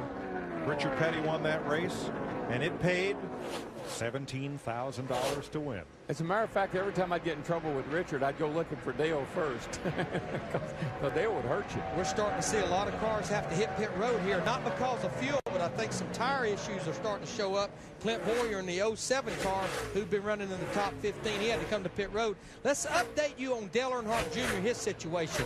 I think with 10 laps to go, he's 7 seconds behind Mark Martin. He's 4 seconds in front of Jeff Gordon in 24. You know what he just needs to do? Stay there, be patient. A top 3 finish would be pretty good for him. And if one of those guys up front have problems, that would improve. 31 cars off the pace. Jeff Burton was 5th, and he's coming to pit road. Missed it this time, I believe. And, you know, I mentioned Clint Boyer maybe had a problem. If Jeff Burton, indeed, in the 31 car, Steve, needs to pit, this may be scheduled stop because they could not make it to the end on fuel. I think it is. For Burton, no, he's got a bad vibration, guys. He's just been debating with crew chief Scott Miller whether to try to limp it home and stay up in the top 10 if they can. They've given up a top 5 spot, but he's been complaining about a vibration, a bad one for 10 laps. Casey Kane putting some distance on Mark Martin now. A couple of lap cars separating him. 7 to go. And Casey has fairly clean racetrack in front of him. The cars that are in front of him are kind of staggered out quite a bit up there. Looks like Mark made a run on Casey down there, got up alongside of him, and then all of a sudden Casey said, whoa, I better get going. And Bill Lester's going to achieve his goal of finishing this race in his first Nextel Cup start, as Jeff Burton finally comes to pit road. And as we mentioned, he gave up a top 5 spot to come in the pits. Steve? And Jeff Burton just said it, Mike. He said, guys, I tried to ride it out, but it's just shaking too bad. I don't want to tear up this race car. So just a splash, 2 tires. We may see a lot of that in these last 6 laps. Dale Jarrett. There's a guy that has survived the day right now here as we've got 6 laps to go. Dale Jarrett in the 88 car. He just moved by Greg Biffle in the 16. That moved Dale up into the 8th position. Well, let me tell you, there are some guys out there right now that are hanging on for dear life. I just saw Reed Sorensen come off turn 4. I could see the numbers on the right side of the car. And with that happening, Kyle Petty in the 45 car just drove by him. That puts Kyle up in the top 10. 5 to go. And with these problems, Jeff Gordon advances to 4th, Tony Stewart to 5th, Jimmy Johnson to 6th. None of them had really great race cars all day, but they're all going to end up with great finishes. See Robbie Gordon there in the 7 car, has fresh tires, and he just drives by Mark Martin in the 6 car. But right now, Robbie Gordon back in the 30th position, 3 laps down. You just watch these. Every one of these guys here, Larry, is just sliding all over the place, particularly off turn 4. There's Ken Schrader, Little Debbie's Ford. He's a lap off at 25th. And there's Stewart and Jimmy Johnson. Well, Darrell, if we make it 4 more laps, it'll be the longest green run we've had all day long if we make it 4 more laps to the end of the race. I don't think we're going to make it. I'm seeing cars sideways slamming into each other all over the racetrack. Sideways and slideways. You got it. No grip.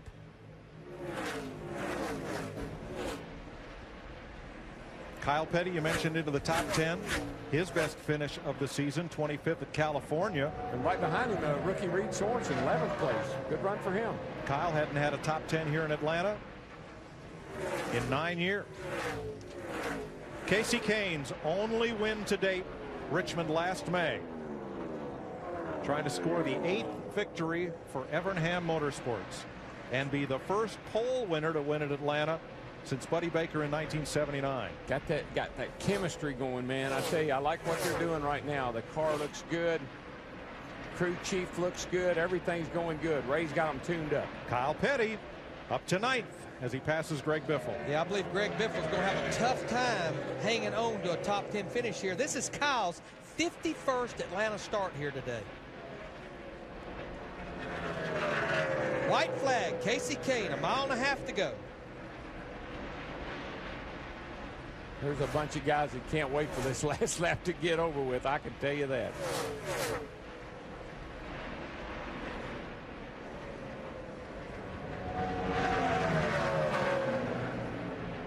"29 years to the day since a Dodge has gone to victory lane in Atlanta when Richard Petty held off David Pearson and Cale Yarborough to win it.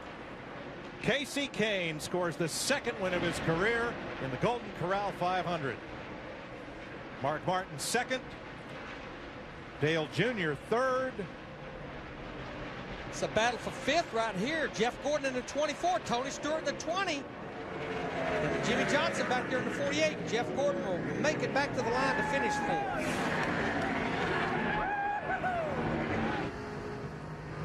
Biffle's out of gas. He's coming across coast and out of gas.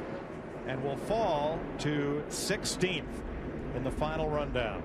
Great run for Paul Menard, who finishes 7th today, and Kyle Petty 8th. The leading rookie of the race, Reed Sorensen, who comes home 10th. Darrell, as I watched Casey Kane just about put that Intrepid a lap down there at the end, looked like to me science project complete. Get to work on the chart. That's what I say. That's one thing I give Ray credit for. He stuck with what he had. Let those other boys test. You know, I like to stay about 6 months behind on my R&D. No, it hasn't changed much in 29 years. The winning average speed. Richard Petty won in 77 at 144 mile an hour average. 143.7 today for Casey Kane.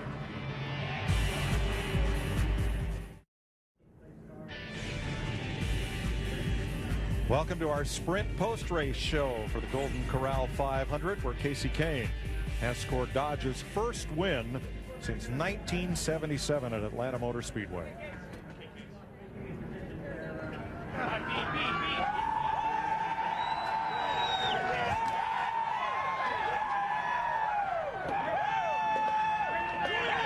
Matt Yoakum's in victory lane to help Kane celebrate his 2nd career victory. 29 years ago today, it was Dayglow Orange and Petty Blue. Today, it's Evernham Red. Congratulations, Case. It's been a while since May of last year. Oh, man, this is unbelievable. These guys did such a great job all day long. And, man, Kenny Francis and all the pit stop, everything is perfect. I hope everybody at the shop, at Evernham Motorsports Engine Shop, everybody that works up at the shop in Statesville is watching this, because this is... I mean, to win at Atlanta, one of my favorite racetracks, is so cool. And for Dodge and all the Dodge dealers out there, Stanley Tools, Mac Tools, everybody, Bosch, what else, Siemens, Valvoline, Hellman's. You wouldn't have been born for 3 years since the last time Dodge won here, and Ray has done so much hard work has gone into trying to find the right chemistry for you. It's Kenny Francis and Mike Shiplett the right chemistry for you now? Oh, man, it's been working so far. You know, we're still very early in the season, but those guys are doing an unbelievable job. And, you know, we have momentum. We've had momentum all weekend long. And I just can't believe we won this big of a trophy. To win at Atlanta is unbelievable. We sat on the pole, just a great week, and run second in the Busch car. So it's all these guys here and everybody back at the shop in Statesville. They've done a great job. Great run from the pole. Casey Kane in victory lane. Mike. Thanks, Matt. Mark Martin second, Dale Jr., Jeff Gordon, Tony Stewart, the top 5, Jimmy Johnson, Paul Menard, Kyle Petty, Dale Jarrett, and rookie Reed Sorensen, the top 10. For those of you who've been watching on the Fox affiliates, we will see you this coming weekend at Bristol, Tennessee. For those of you watching on FX, our coverage will continue after this.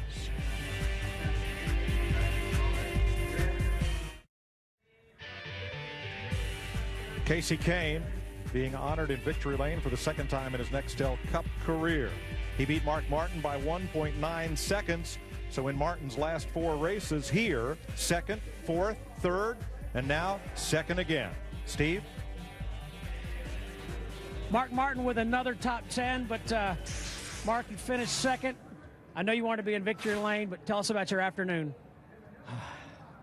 That was a great run. Had the best case scenario at the end. AAA Fusion had enough gas to make it to the end, and we got a long run. That's all we could ask for. We gave it everything we had, and was just couldn't beat Casey, man. He was strong there at the end. He got up on the wheel when I got to him and found some more speed, and we gave it everything we had. And I'm real proud to be driving for AAA, and thought we was going to get us a win today. Thank you, Mark. Thanks. Bill Lester achieved his goal of running the whole 500 miles. Dick? With his wife Cheryl here, Mike, and congratulations. You did what you had to do. Didn't just run the whole 500 miles. You did it well. Your reaction to the day? Well, I appreciate it. You're too kind. You know, quite frankly, it wasn't the finish we wanted, but, you know, we finished, and that was first and foremost, you know. Obviously, the key objective was to get this race in. We did that on Friday. We've now accomplished, you know, 300 and, I don't know, 20-some-odd laps. Not the whole 325, but it was a very significant learning experience for me. You know, I mean, this is a whole different group of guys that I'm racing with as opposed to truck drivers, and it was fun to be out there with them. I mean, you know, I'm looking at multiple-time Nextel Cup champions and everything, and I learned a lot. You know, I definitely padded my database of information, and you know, I'm definitely going to file that away for the future. I'm, you know, hoping to think that this is, again, just the beginning. I definitely know we have 2 more races to go, and you know, with Championship Group and Bill Davis Racing's help, and, you know, continuing with Waste Management support, we're looking to do more. So it was great. You say you learned a lot. What did you learn out there, Bill?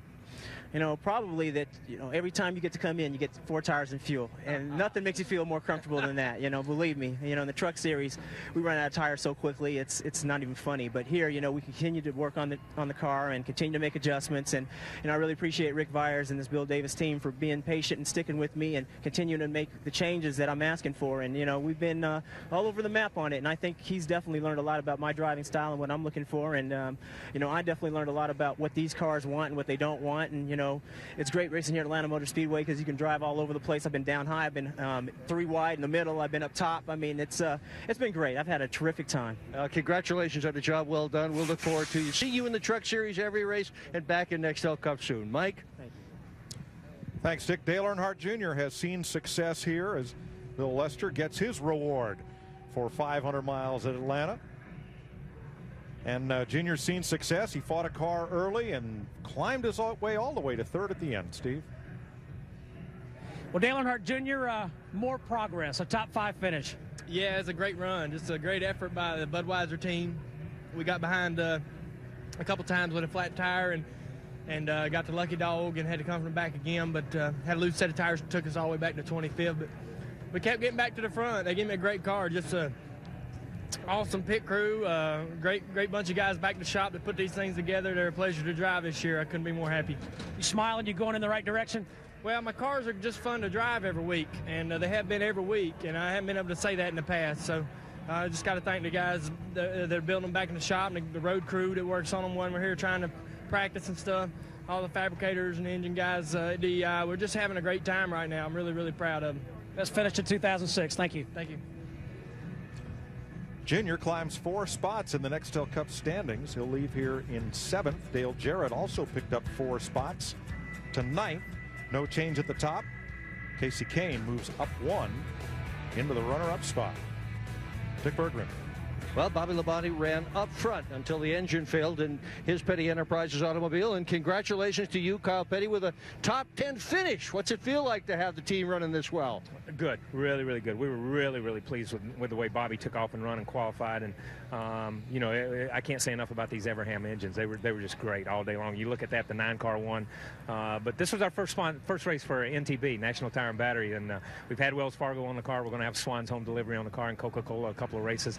So maybe every time I switch sponsors and put a new one on there, maybe we'll run like this. But Paul Andrews made some great calls today in the pits and had great pit stops. I've struggled with pit stops this year. My guys will tell you I scream at them every week, and I didn't have to scream at them a time this, but we were just very, very blessed. God blessed us today with just a great day, and I usually race better on Mondays anyhow. That's what I told my wife. I'm not a Sunday racer. I'm a Monday racer. Congratulations. Great job today, Mike. Well, Jeff Gordon climbed 3 spots in the standings this week from 9th to 6th with virtue of his 4th place finish. Steve? Jeff Gordon, it wasn't a win, but do you see improvement in your program? Oh yeah, it was a winning effort for sure.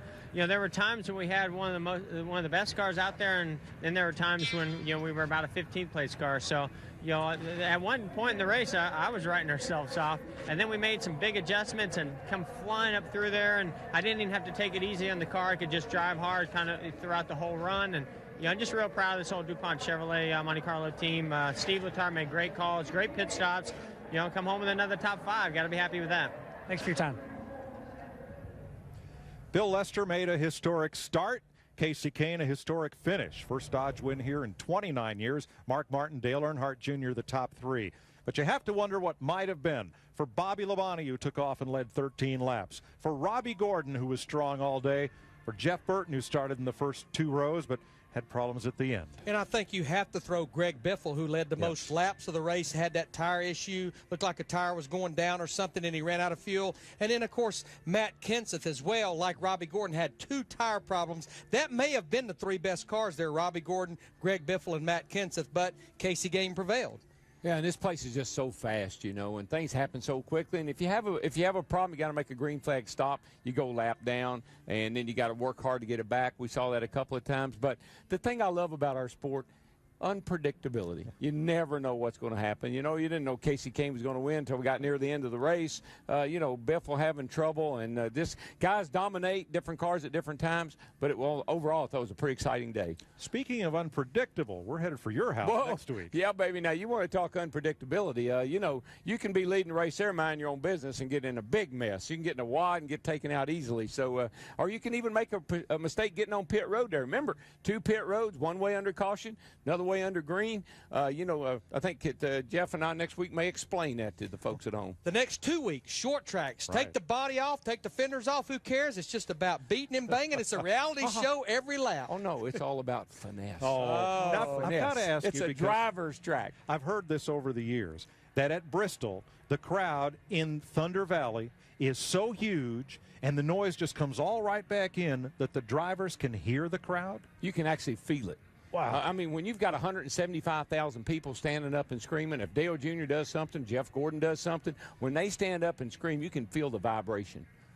What a great place to race. That's why they call it Thunder Valley. And what a great place to see a race, where we'll be in Bristol next weekend across the Fox networks. Coverage begins Friday with Nextel Cup qualifying on Speed. Saturday from Bristol, Tennessee, Busch Series qualifying on Speed, Nextel Cup practice on FX, and the Bristol 300. That's the Busch race on Fox with 50 extra laps this year. Then on Sunday, Speed coverage, brackets the Bristol 500 on Fox, 1:30 p.m. Eastern Time. Tomcats, starring Jerry O'Connell, coming up next on FX as Casey Kane, Ray Evernham, and crew continue to celebrate. Promotional consideration provided by Tomcats. Is that Hammond and Myers? Is that where they're at today? No, those are cats on hot tin roofs there. Hey, there's a kid I think is going to have a great year, you guys. I think Casey Kane is. I think the combination they got going is confidence. I love his confidence now. He looked a little shaken last year, but he's on it this year. Off to a good start, that's for sure. He's already had a good year.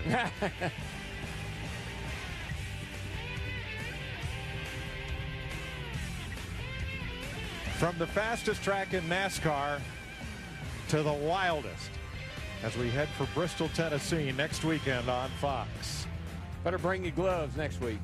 And I'm not talking about to keep your hands warm either. You better leave your feelings outside, though. That's right.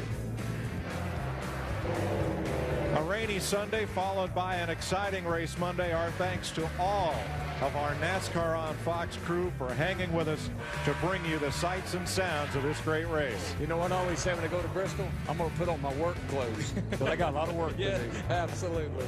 We'll see you in Bristol next weekend.